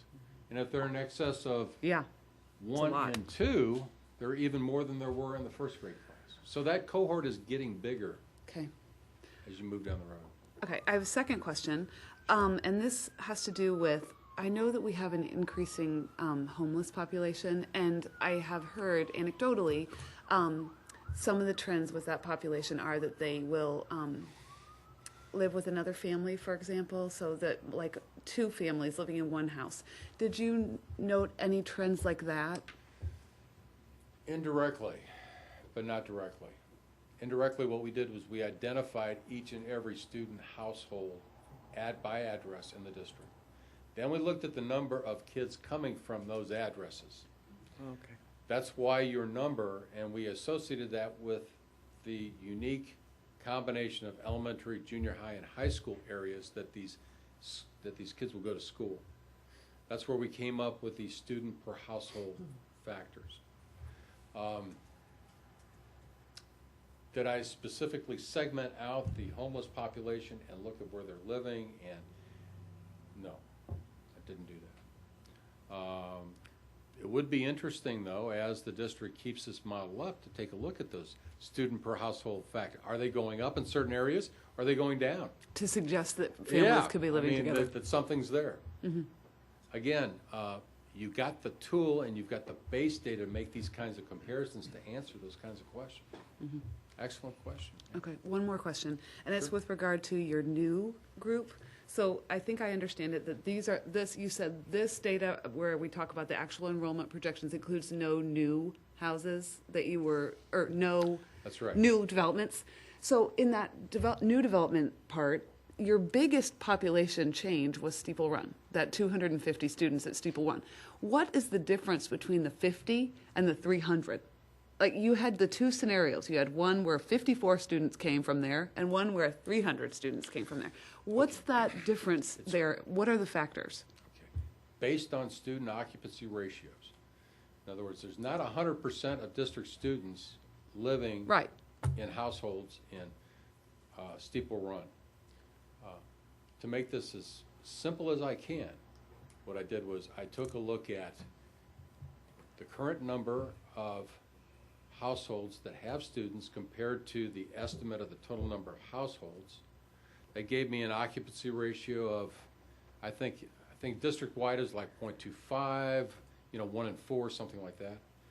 And then what I did from that information is I asked myself, well, what if at the end of the day, or at the end of the year, all of those housing units that are coming online are now inhabited by district students. Okay. That was the high one. So you Okay. had, based on current occupancy rates in those feeder pattern areas, and then, isn't that cool? So if it's an average. You guys are getting it's it, a- that's, yeah, okay. Yeah, so you had that range, and that's where the one sticks out. It was Okay, so huge that's because why. that whole thing went up 600, so 250 of them were those students. So it made a difference. And you've got some of those, you also have some of those kids in the system already. In that new grid code area that was defined by the district, I think you've got 20 or 22 students from the housing that's already been built in just 1 year.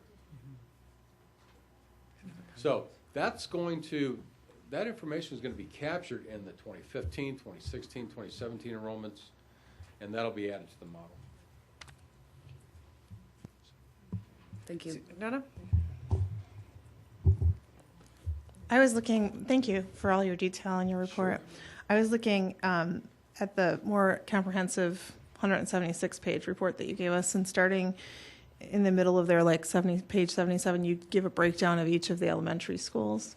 I guess my question is and I understand and can read all the numbers. I don't understand the outliers. So you have elementary schools that are stabilizing, you have some that have a little bit of a drop, and then you have like elementary schools like Highlands that has a huge Yes. increase. Can you explain the outliers? Yes, I can. And we're still working on Highland enrollments, aren't we? No, not anymore. This is why you had an outlier. In 2014, you had 24 kindergarten students that were identified as living in the Highlands feeder pattern area. Okay, they should go based on residence to Highlands. There were only 8 births in that year. Well, divide 24 by 8, what do you get? 3. And if instead of 8 births next year, we're looking at 15 births, well, that bumps up the base for projecting kindergartners to 45. And that's why Highland is an outlier. That's because I still don't believe those enrollment numbers. They should be closer to 12 to 15, something like that, but they were 24. That's also a reason why you shouldn't, strictly speaking, look at the last 2 enrollment years. Because It's really hard. that snapshot series is a tool to take a look at the broader trends that are the variance is being taken out in the other 2 series. So that's the reason. In other words, when you divide one by the other, that's what you get, and that's what it produces. And the Highland graph, I think, goes crazy. It's over 1,000. Now, is it going to actually be that way? Well, I hope that in 2015, September 30, those numbers come down. And also, when we do the projections, I hope to see more births, okay, in Highlands, because again, that last year was only based on 4 months of data. Keeping the model current and updated is going to be critical for us to address some of those outliers. Dr. Coffin and Bob are in Chicago looking at the most recent, I think, second week in May. So 11 we'll and have 12, we're going to do 11 and 12 births on May the 9th. the 11 and 12 births, and then again, the actual enrollment next year is all going to adjust that and hopefully correct or address some of those outliers. So taking all of this into consideration and all the great in-depth study that you've done. Is there a confidence interval or an error that you would estimate? Not for Highlands, not based on the last 2 years, but district-wide, 1 or 2%. Cohorts typically do not change that much. Now, if they do change that much, something bad's happened, or something good's happened. You know, perhaps a parochial school that has a significant number of kids goes out of business. That creates a bubble in the data. Now, you'll be able to see this bubble, you know, going through. That's right. Thank you. So, yeah. Thank you.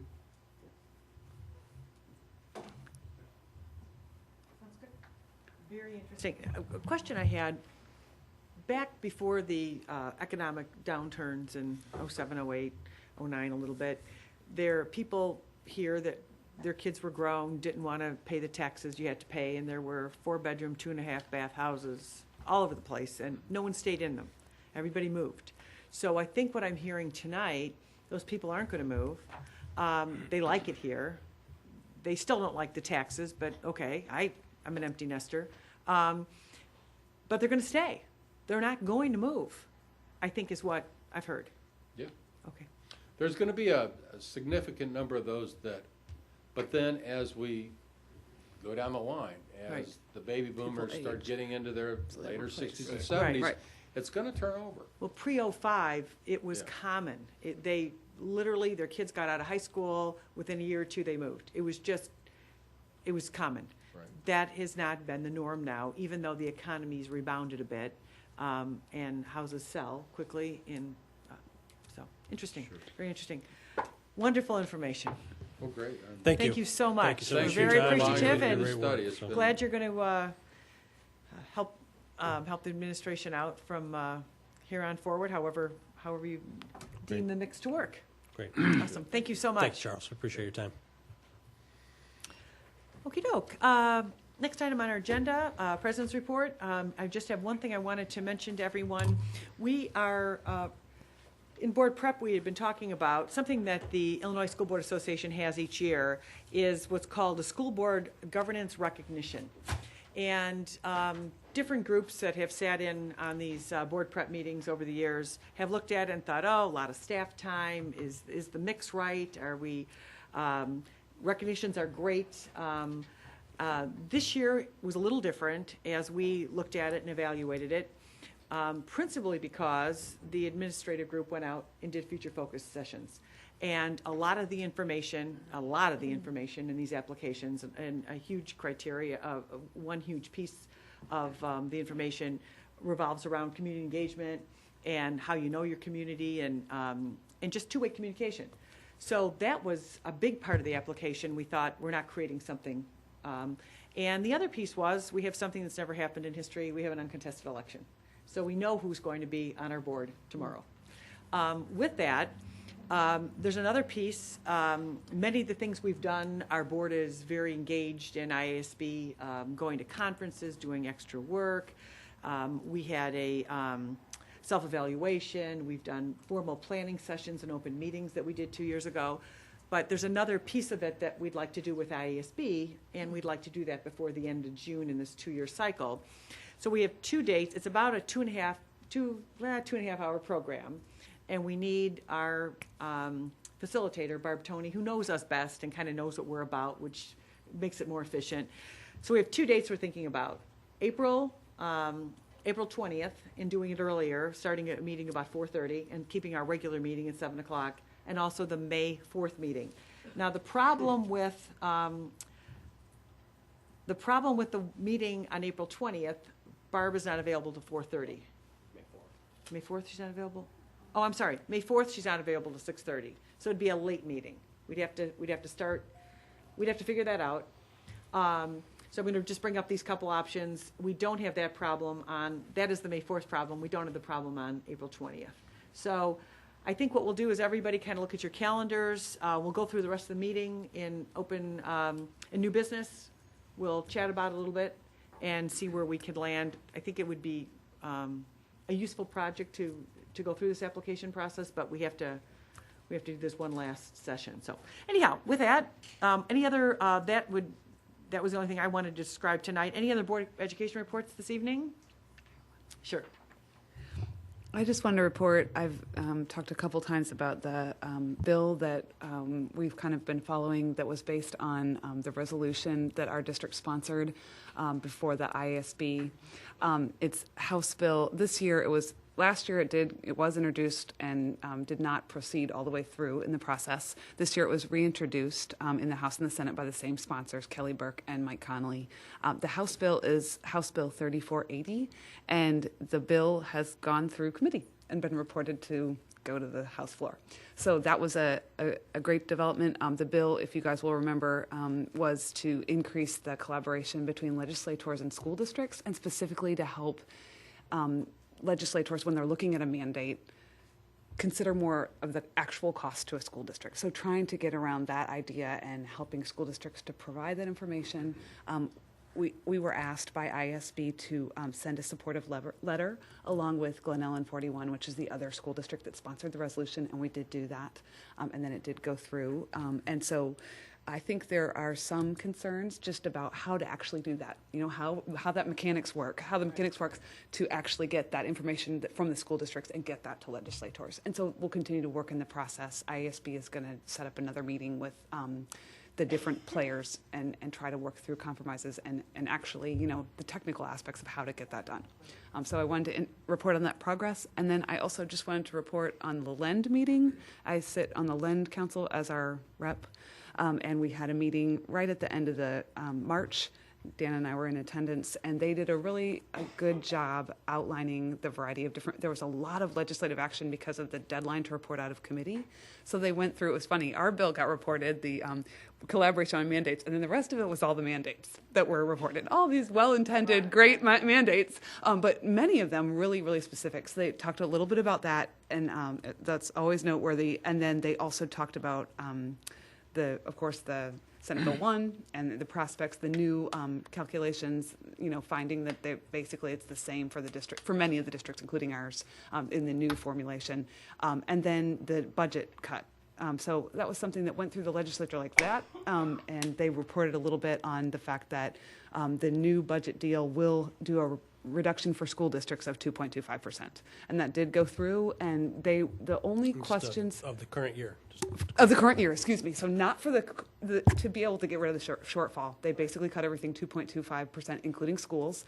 And they did talk a little bit about the fact that there's a little bit of gray area as to how that's actually going to be implemented, because there's a pot of money that is supposed to be directed to the schools, which will be put into devastation by the 2.25% cut. The rest of the schools will probably have the cut, but they're working on how that will be implemented. So I thought that was really timely, of course, and it went like that. It was so interesting just to see how quickly, when there's that budget agreement, all of a sudden, well, this is how we work it out, is a 2.5% cut. So that's the report from Lind. Awesome. Thank you so much for the updates. If we go on to our action with consent, there's one item. I'm sorry. I can do it. Oh, okay, go ahead. Action with consent. I'd like to make a motion to, well, first I'm going to pull I'd like to pull 7.02 for further discussion.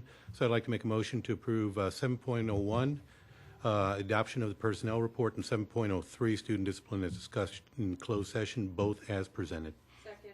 Great. We have a motion and a second for 7.01 and 7.03 on the consent agenda. Ms. Bell, please. Romberg, Yes. Fitzgerald, Aye. Wanke, Yes. Gensch, Aye. Crotty, Yes. Price, Yes. Fielden, Motion carries. Thank you. Quick announcement just regarding some of the action contained within the personnel report. Congratulations to Cheryl DeGan and the Ellsworth community. Cheryl DeGan has been, by action of the board, reassigned as the principal at Ellsworth Elementary School starting in 2015-2016. So congratulations to Ellsworth and to Cheryl. And I know there's some hard feelings with some audience members that are here. Thank you for being here. So Ms. Ryan, our assistant superintendent for elementary education, will begin the process. I think already dates scheduled this week on our process to move forward with naming and looking for a successor to Ms. DeGan. But a testament to your great work, Cheryl, and you're an Ellsworth, I think, alum as a staff member and a parent, so great personal connection there. So we appreciate you taking this reassignment. Know you'll do great things at Ellsworth, and know we'll continue to do great things at Highlands with the great staff and the community of parents that we have there. So congratulations. Awesome, awesome. Okay, if we can just take this one item, 7.02, the request for proposal for employee benefit enrollment and eligibility services, and maybe get a little bit of background. Sure. So we'll have our Chief School Business Official, Brad Kaufman, provide the board a little bit more background information and an overview of the process for the recommendation before the board this evening. Thank you. Yes, with the adding or the new requirements required with the Affordable Care Act, we've been having to collect and distribute a lot more information. Open enrollment's the biggest part. We began that process last year when we teamed with a company, Spotlight, which really provided the same software, no cost to the district, but they sold products to our employees, which they gained a commission, about $70,000 to $80,000. That process or that software did not work, did not function to the full capacity that it needed to for us. So we've made it through to this part, but now we've come back to the drawing board and put together specifications. It is for technology, so technology, because it is not required to be bid. The reason why is it's very subjective. Just because a piece of software kind of meets certain specifications doesn't mean it'll function and do everything as well as another piece of software. So it's not held to the low price bidding process. So with that, we put together an RFP, went out, and we had 4 companies provide back quotes. We interviewed all 4 companies. 2 rose to the top, which was B Swift and Business Solver. After interviewing and going through with them, it was obvious that Business Solver was by far, for the price, the better quality for the district. So that is the recommendation that you have before you, is for moving ahead with the Business Solver. Yeah, and my questions basically came to, number one, the process. I mean, I understand that these and SCOD learned architectural services, certain things aren't required to be bid out. But normally when we do an RFP, especially for a reasonable amount of money, we get more information on the process. Like, we would have known basically what you just told us and what your criterion were. And so I was a little surprised we didn't get that. But that would be the process question. The other part of it would be what, I don't want to say just curiosity, but I'm trying to understand what kind of information is required and why it would take so much software capability, or is the majority of this for the open enrollment? Because, I mean, we're already providing the cost per employee on their W-2s, which I think what the government really needs is basically that and who has health insurance. So what, in addition to that, is in there that makes it such an involved process? Well, you're right. Okay, so first, there's several things we're having to meet with ACA. First was reporting the value on W-2s. That's not a huge thing.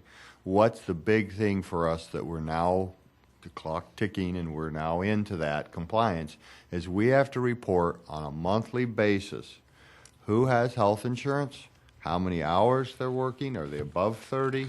So we have to, if you will, on this, I forget the 8086 or whatever that form is, we now have to categorize and put all of these employees on a monthly basis into these different buckets. And you have to have the detailed records to back up those reports. So that is what this is also going to help us capture.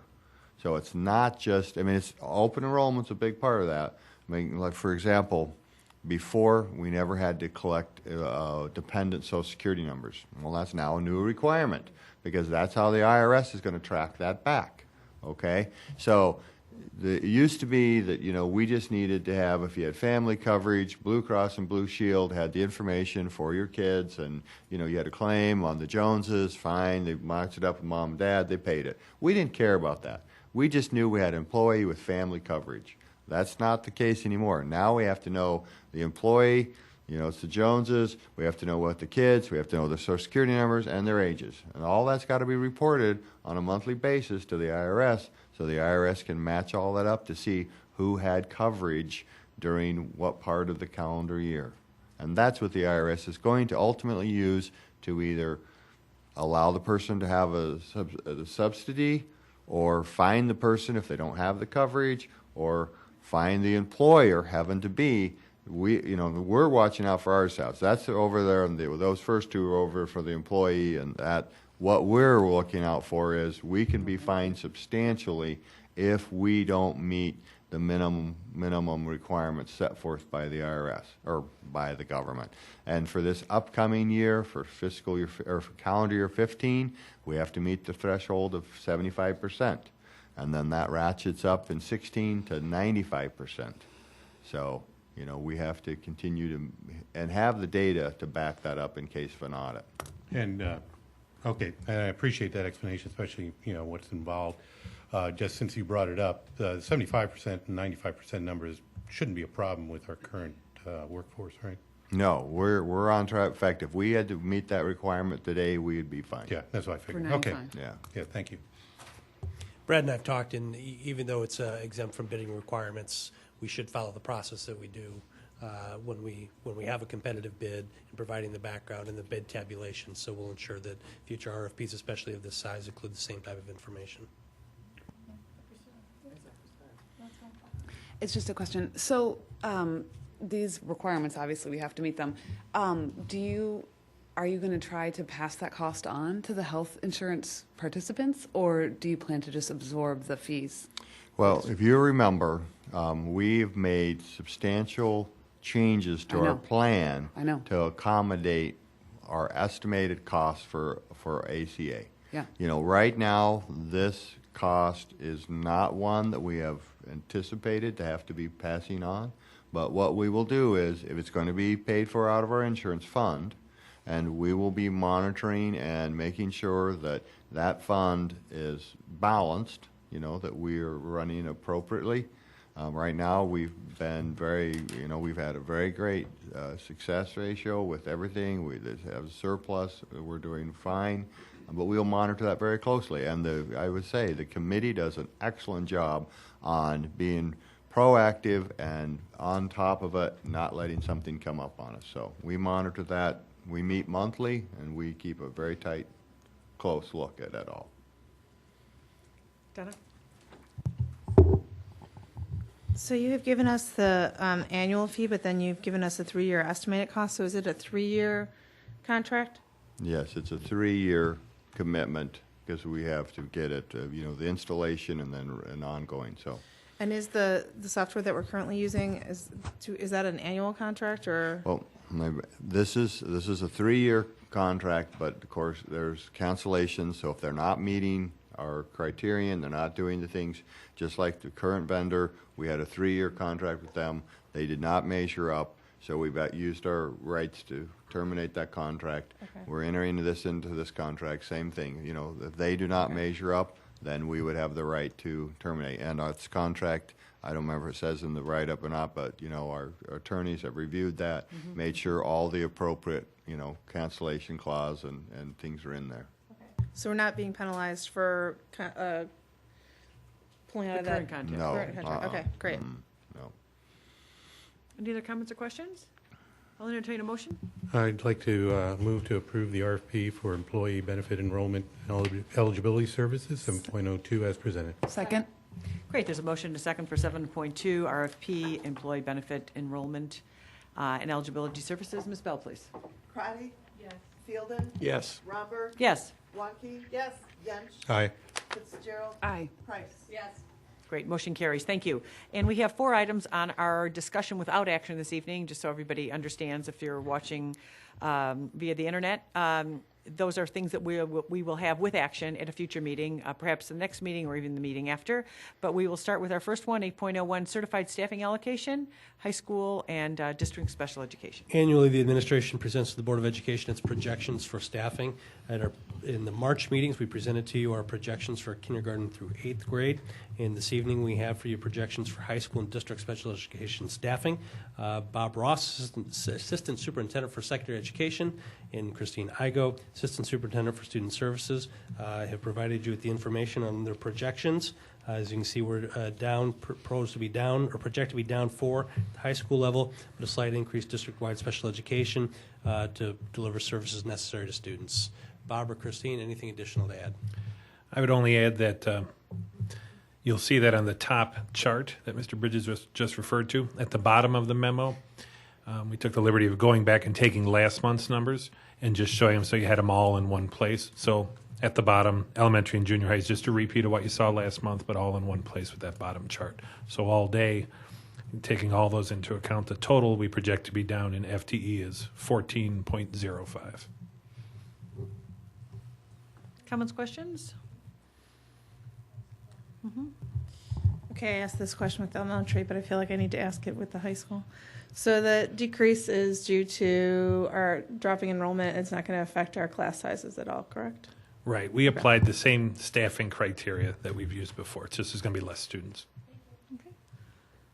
Item 8.02, first reading of policy 7.190, student discipline. I'll introduce 8.02 and 8.03 and then turn it over to Mr. Ross. Annually, the district engages in a cooperative effort with faculty members, administration, staff, parents, and students and student athletes, as well as board representatives, to review the policies regarding student discipline and co-curricular. And so Bob will speak to you about recommended changes from those two committees. Thank you, Mr. Bridges. I'd like to thank Mrs. Wanke and Mr. Jensch for serving on the committee along with parents, faculty, students. So in the same night, we had two committees, what we call the discipline committee and then the co-curricular committee met to review the respective policies. And we presented that in board docs in the same way that Kane has been doing other policy proposals, so red line version. So you'll see things struck where we're looking to strike things and added language in red. And our process was, first thing we do is we talk to our attorneys and say, has there been case law? Has there been a change in law that would cause us to make any changes since last year about this time when we did the same thing? And there were. And so you'll see a few changes like cyberbullying is added next to bullying, some things like that. And we talked to our own staff and said, are there some things that we think we might need to improve? And so we came up with some ideas and we ran those by our attorney. Hey, we think we should add this. Any problem with the law if we were to do that? And they coach us. And then we have the committee meeting and we open it up to the group to discuss. And then if there's any additional changes that hadn't been reviewed by the attorney at that point, we go back. I don't think there were this time. Need to go back to the attorney so that we know we come to you with a proposal that's been vetted by the attorney and kind of received her blessing for your consideration. So we do have that tonight, and what you'll see attached here is a proposed improved policy 7190. And I would call your attention, I'd be happy to talk about anything in red or anything in the entire policy, but I think I would call your attention to page 4 of 10, numbers 19 and 20. And what you'll see is we found a need to add a few things in the area of technology that have not been permitted for students to do. And we think that's been understood and implied, but we thought it would be wise to make it more explicit. And some of those behaviors or misbehaviors are more serious than others, and so you'll see them at different places in the policy. We had a very healthy discussion. Everyone at the table seemed to have strong views and interesting views on this, including and maybe especially the students, who brought, I think, an important insight. And we had a good, positive discussion with a very strong level of consensus, I felt. Mrs. Wanke, Mr. Jensch can chime in, of course. So that was certainly the case for numbers 19 and 20. I think there's some fairly small changes moving on. I think I'd call your attention to page 6 of 10 in classification number 2, number 9. Hazing has not been permitted in District 203. There's a new definition of hazing that our attorney thought we should include. That's, of course, a good idea. Classification 2, number 11 on page 6 of 10. We wanted to adjust a little bit a wording of over-the-counter drugs or prescription drugs. Again, we thought it was wise to make some things more explicit, and this helped us with that. And then I think I finally would call to your attention, and then I'd be happy to answer any questions, on page 7,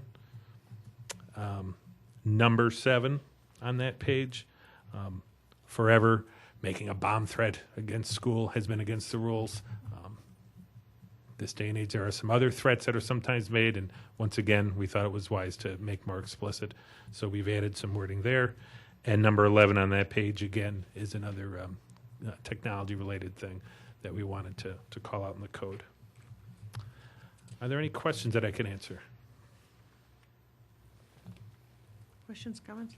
I just had one quick question. On number 11, obviously the technology folks have agreed with this wording. There's not some other newfangled word for a password that we're missing or something? I don't know. We talked about that quite a bit. Mr. Brunel was very helpful in the meeting. Oh, good. He's a member of the committee. Oh, perfect. And helped Perfect. us to I'd sharpen the forgotten that. language. Okay, good. Can I add to that? Doesn't the spirit of the law apply to this? I mean, we don't have to use every word if the intent of it is explicit. That's right. So if somebody says, well, I don't call it a password, I call it a finagle, no, it's the same thing. It's the spirit of the law, right? You sound like a high school dean, Mrs. Price. Yes, absolutely. There are things that we can't imagine or don't list every single thing that are clearly not allowed.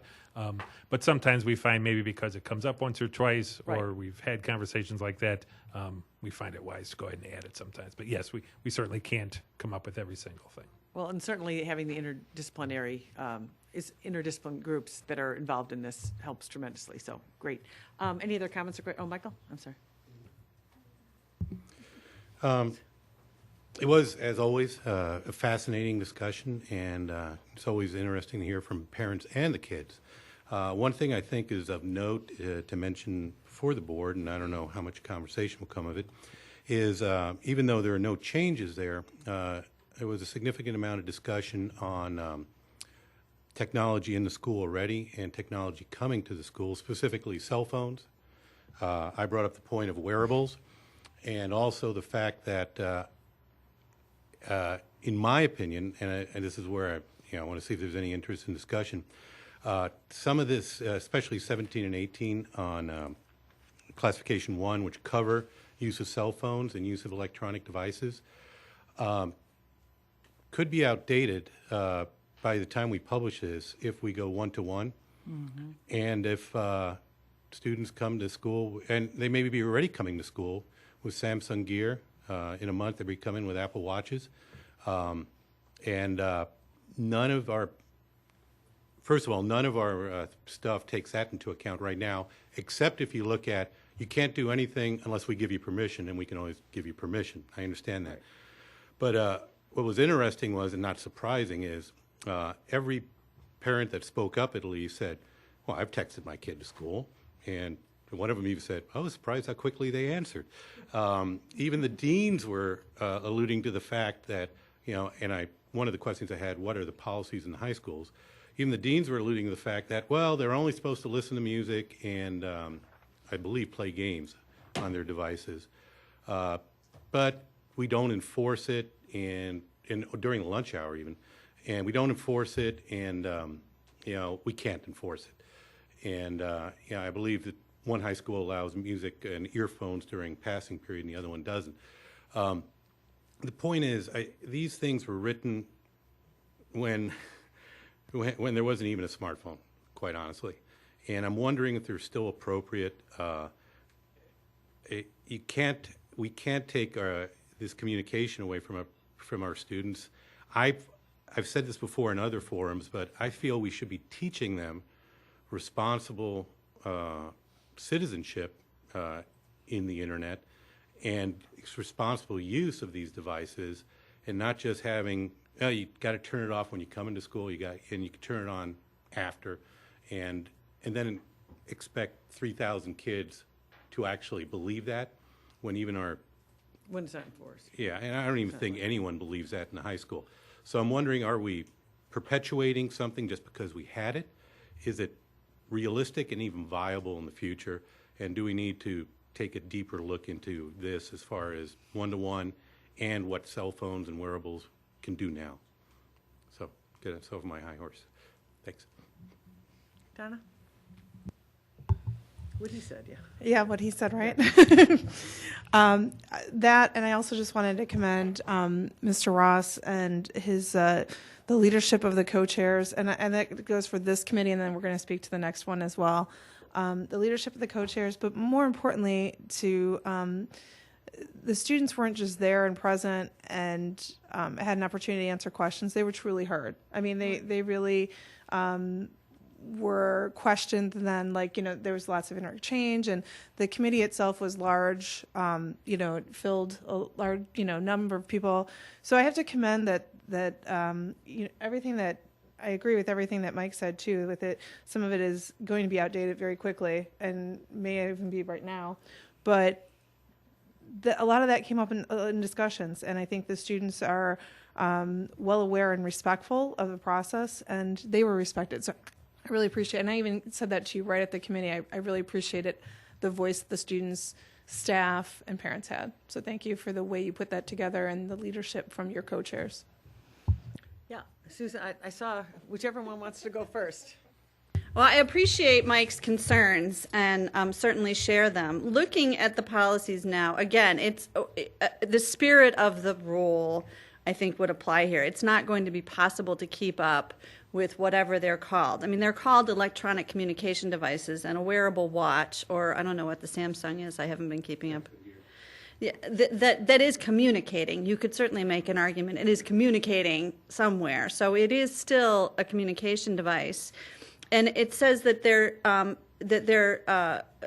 use of cellular phones is prohibited unless authorized or approved by the building or district administration. So in some cases, one school is allowing them to use it, and another, and whether it's tacit or it's in the school manual that they're allowed to. I know my student texts during passing periods. I can tell that's when she's doing it. She's usually pretty good about that. I know that's certainly my experience. That's not everybody's experience. But the 18 says that the use of electronic devices, including, tries to be comprehensive in description of it, unless authorized or approved by the building or district administration. It also says inappropriate use of devices is prohibited during school-sponsored activities, and sending and posting any images without permission. So I think that part of it there is important. I do agree with you. This is why this committee meets yearly, to keep up with it. So do you think that this is something that we should look at? Now, we just haven't had a lot of problems with this. We could certainly hear from some of these things may not come to our level because the building administrators are dealing with it, and so they may authorize things or they may deal with it at that level. I don't want to, you try to keep policies like this both flexible enough that building administrators can use them to manage their schools appropriately, and specific enough that that nobody's getting out of control, right? That nobody's using it with a heavy hand. So do you think we need to take a look at it now, or? Well, what I would draw parallels to is, several years ago when we had someone giving someone an aspirin as a Class 3 offense, and the dean said, well, we don't treat it that way. And I think we rightfully asked, well, why do we have the discipline set up that way? I think this is in that same ballpark where, and I don't want to misquote anyone, where the dean's going, well, yeah, we really don't check that. I don't believe at North they're allowed to text during passing periods, for example. But I'm going. Busted. Yeah. Mike. So, my point is, one of my concerns is not only, especially we potentially very soon will give each kid a laptop or an iPad that's hooked up all the time, and then we're going to say, oh, you got to turn off your watch.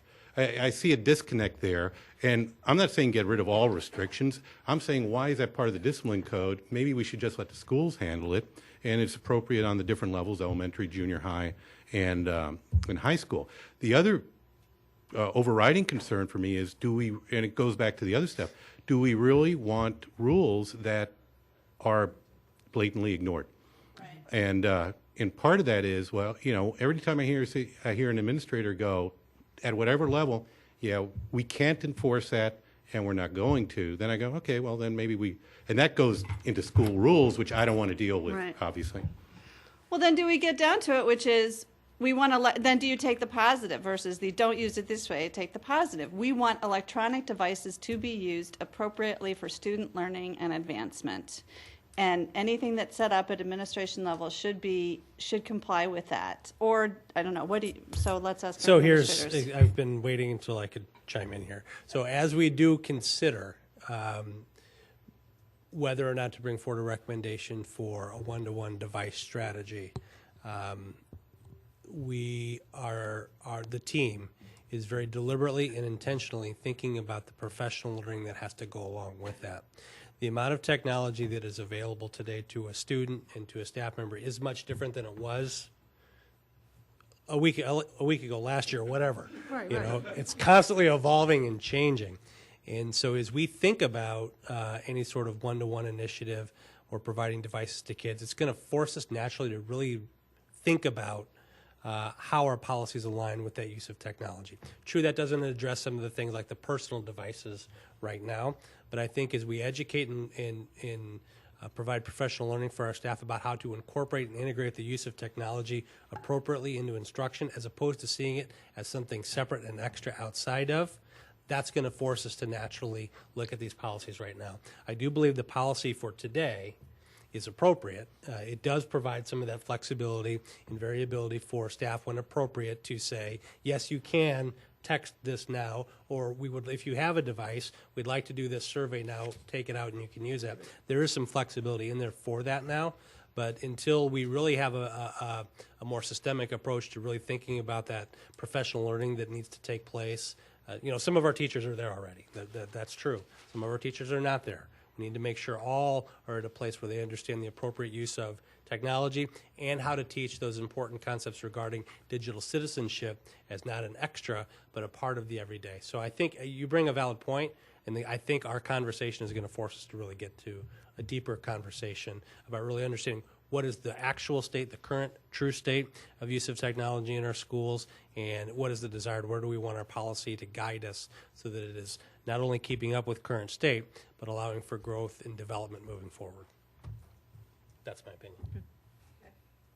Susan, and we'll come back. If you would just add under the revised, you don't have the new date in a red line, just like on the others. did. Oh. That's so funny. Which one? The first Good one. catch. We'll be happy to add that, of course. Thank you. Perfect.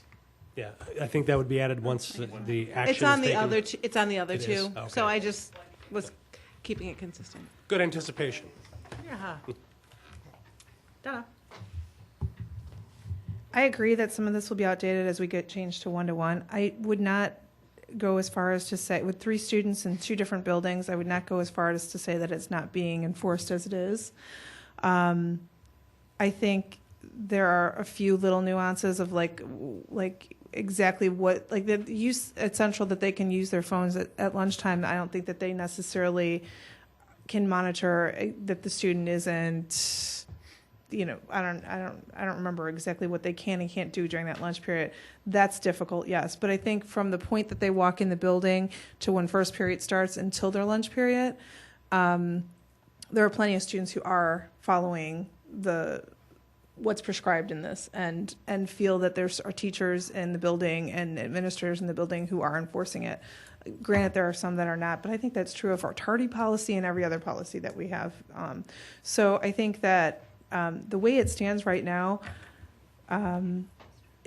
is appropriate. Otherwise, I wouldn't have left the meeting feeling good about where we were at on it. I think that as technology changes, as Mr. Bridges spoke to, we'll have to revisit it, and it might be something that drastically changes in 1 year. But for where it is now, I think it is enforced junior high, and even at the high school.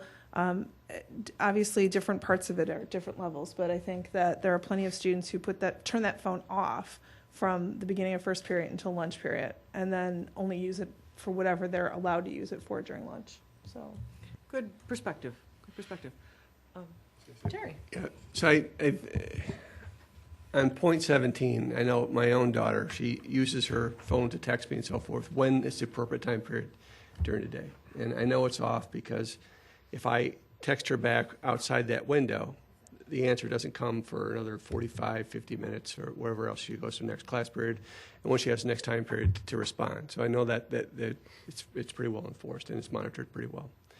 I see the need perhaps for some clarification on what a personal device is and maybe what a district device is issued and so forth and how to use it. But on point 18 specifically, when you talk about digital citizenship, and there are some language in there that we all need to abide by. We can't just be taking pictures of people randomly and putting them out on the internet or thinking that's appropriate behavior. And that does need to be reinforced and instilled with all the students.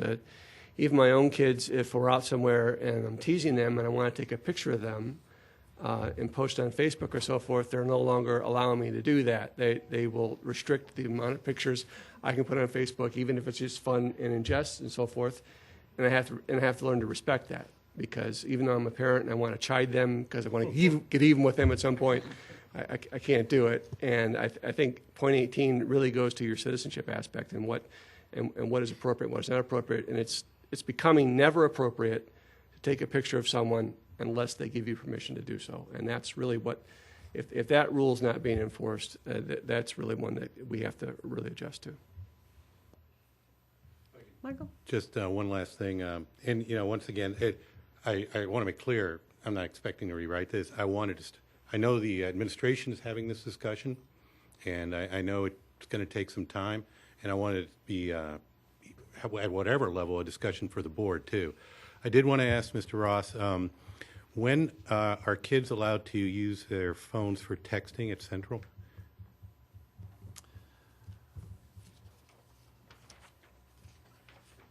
I have that. You look like you have a Before and after school, during lunch, and when the teacher gives specific permission. Okay, thank you. And that's usually what I miss here. Oh, ha ha. What's the policy at North, and why are they different? Well, the policy is that these are not to be used unless the principal gives permission.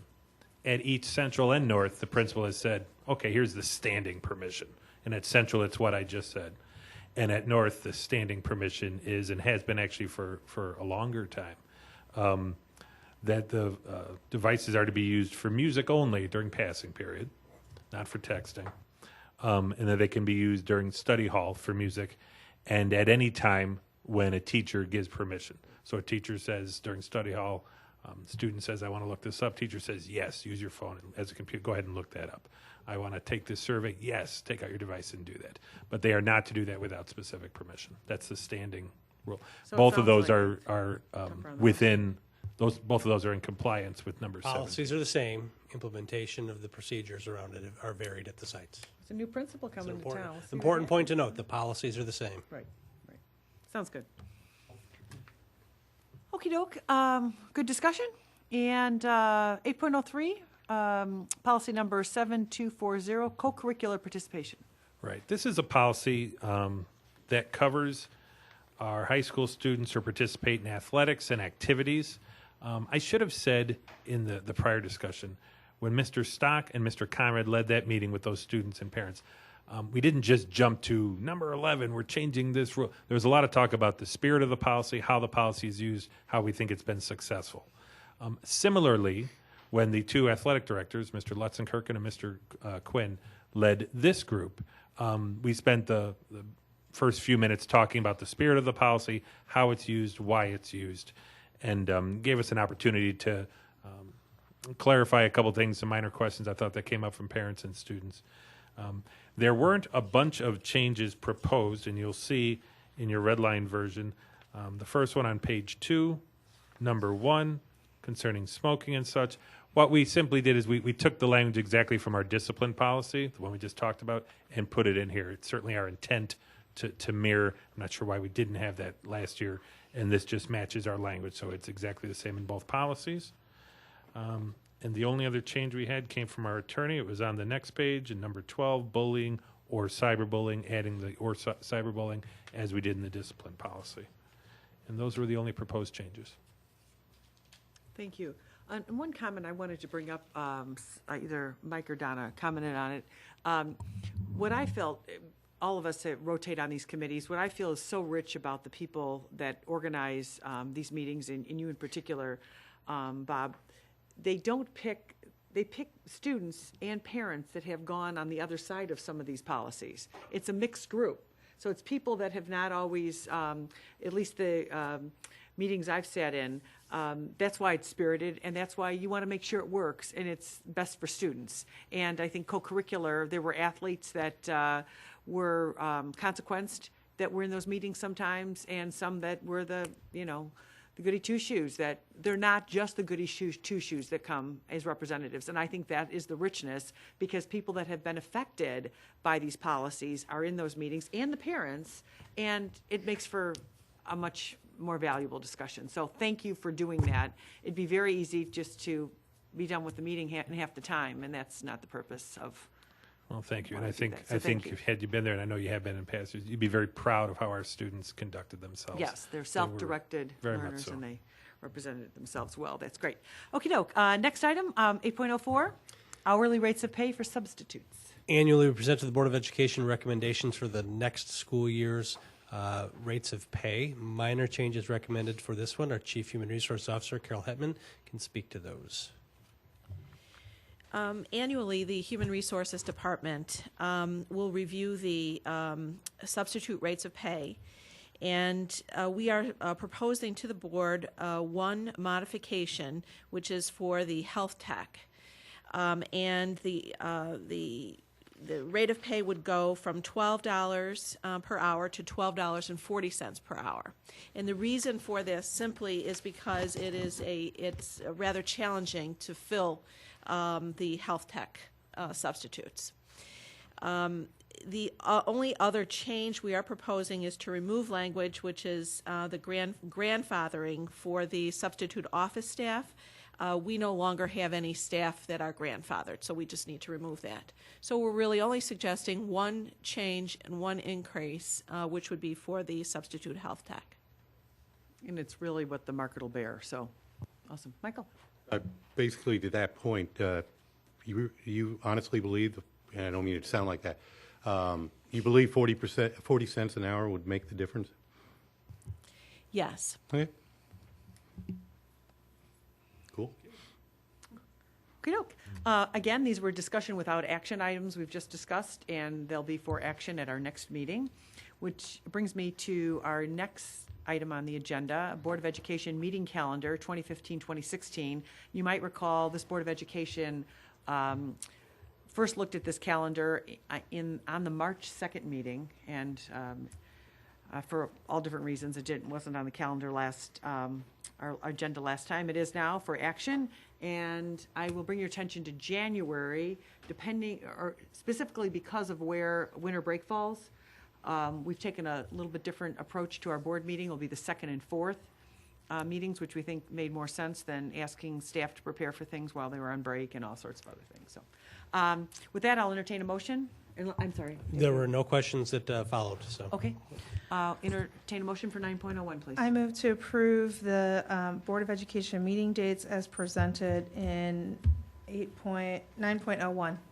Second. We have a motion and a second for agenda item 9.01, Board of Education meeting calendar 2015 and 2016. And just as another side, our board practice is to meet when school is in session, which has really made this so much easier. So any other comments or questions from the board? Ms. Bell, please. Yench, Aye. Price, Yes. Fitzgerald, Aye. Robert, Yes. Fielden, Yes. Wonky. Yes. Crotty. Yes. Great, motion carries. And under new business, which is our next category, and I realize it's getting late, but if we can just hang in there, everyone. Getting back to our Illinois School Board Association School Board Governance Recognition meeting. If we're between two, I realize we might not get everyone. If we start the meeting at about 4:30 to do a 2.5-hour session for a 7 o'clock meeting, we're not going to get everybody. Somebody might, the length of time might be too much for everyone's calendar, especially this late in the game. Would that be an acceptable date? Or the problem is, if we go to May 4th, our facilitator, who we've worked with and knows us well, and by the way, they have a staff meeting, so there's not another facilitator that can come either, we wouldn't start till 6:30, which doesn't sound optimal, right? Because then we're in the middle of our meeting time, and then would have to do it after that. Discussion, comments? I cannot come on April 20th because of the Battle of the Books until a little bit later in the day. So I would not be able to make that 4:30 time on April 20. I could stay after or whatever time on the 4th, but I could not make the April 20 at 4:30. What time could you be here? So the Battle of the Books is 4. Kitty, is it? Is Kitty? this for the site-based or the district one? The district based. Because I have it on my calendar for Tuesday, the 21st. Because you're when the I'm big gun reading that questions. comes to the part that's the. So this is the final. You go to the Okay. easy part. You go to the finals. All right, Yeah. This is These are the the little kids' fourth work, graders yeah, that yeah. are coming at 4:00. I don't know, Kitty. Are the fourth graders first usually? But I'm saying the date I have for that is Tuesday, the 21st. I looked on the district calendar, Dan. I don't know. It said the 20th, and then the. But I haven't. It's a 2-day. There's 2 dates. Oh, okay. So Okay. I'm so Yeah. sorry. My child is participating in that. It's at 4:00. It's at Kennedy. So I don't. How long does it last? This is the pre, this is not the actual, I'm thinking of the Battle of the Books that's gonna be at Nichols, but you're thinking of the Kennedy. Because that's the battle where they all come, the 14. Mhm. And I have a competitor in that. Right. At 4. Well, It starts at 4, yeah. Well, how long does that last? Because the other issue is there's a game, it's at North at 7:30. So, well, this always happens. All of us that have had kids so here. I we all- don't mind leaving early because, you know what, if we had like a very contentious board, and I can think of boards we've had in the past where like everybody needed to be, and I don't want to discount it because it's a good process and a healthy one. However, we're going to have the same board as we have before, and we all know each other, and you know, besides that thing that Donna does to me in the car, in the garage, you know, in the parking lot, you know, we can let it go. So you bring up an interesting point, but I want to be respectful. We're never going to, at this short notice, it has to be done by the end of June. Our facilitator is not available in May or June. In May, we eked out this one time after 6:30. I would like to keep our board meeting at 7 o'clock at the start. Would everyone be willing, if someone has to come late and somebody has to leave early, that we started at 4:30 on the 20th, on April 20th? Would that be, it's not ideal. I mean, or put another recommendation. It's perfect. Put another recommendation. What do you think? You seem. I'm super sad to miss it, but I can't. I have to go. Well, to no, that. and my point, I would love you to be there too, but we have all missed board meetings over recognitions at schools where we thought it was more important that we're with our child, and I totally support Maybe this that. will help a little bit. The session that we're working on doing is a little bit somewhat customized. Because we've done all of them. It's I have a note to myself. Yeah, here. For What last is year, the she sends session? out that form. No, and- No, we're not going to do that Oh, this that's time. not So we that. talked Oh, that good. through. Doing a hybrid Because it's the because same we're- group. we're Essentially special. what it is, it's taking 3 smaller workshops, parts of different workshops and putting them into one. And so it would really be broken into 3 parts. So the point is that if you're going to miss a part of it, you're going to miss a part of it, which is fine, and then you come in for the other ones. It's dealing with, one's an exercise in team building, just if there's an incident that occurs, what's the board's role, what's the superintendent's role, communication style inventory, and then 8 characteristics of an effective board. So there's 3 different things within And it. perhaps what we can do, excuse me, Dan, Yep. perhaps what we can do, if you can't be there, let's pick the one that's least important to you. We'll start with that one. Would that be fair?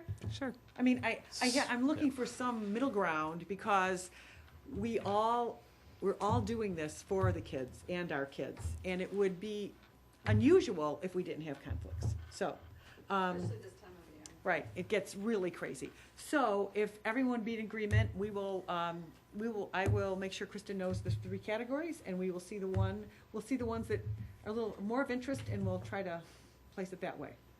Does that And sound good to I'll everybody? get there as soon as I can. I Right. just. But 4:30 on I the have to 20th, go. everyone put that on your calendar, and there will be food, Dan. Food's very important. Dan's very. This board loves to eat. Okay, next. Thank you. You are a wonderful group to work with. Look how we worked through that. New business. They left before this, Michael. They left before this. Okay, schedule of events. Please note it is getting busy. Thank you for always getting them on our calendars. And I think everyone has weighed in on graduation, which is awesome. Intergovernmental dinner, It's on the 16th, April 16th. It's awesome. It's hosted by the Park District at the Rubin Center. I highly, if you can go, it's wonderful. It's great to see everybody in the community. It's one time, one night, and it doesn't involve campaigning. It's awesome. It's a great night to go to.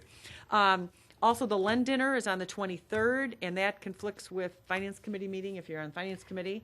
But please let Ann know these dates. It's always very, very helpful. Go ahead. I think I'm done with my dog and pony show. I think I'm good. Any other things that anybody would like to plug? Oh, there's an election tomorrow. If you haven't voted, there's an election. Yes, there's an election that seems very odd. We usually put up signs on nights like tonight, but I haven't seen any signs that are going in landfills, so that's good. What is going on over here? You haven't been by my front yard, have you? No, I have not. Did you put your sign out? Well, just 5 of them. I got 2 out. Okay, so with that, we will spare all of you. I will entertain a motion to adjourn. So, second. We have a motion and a second to adjourn. All in favor? Aye. Thank you.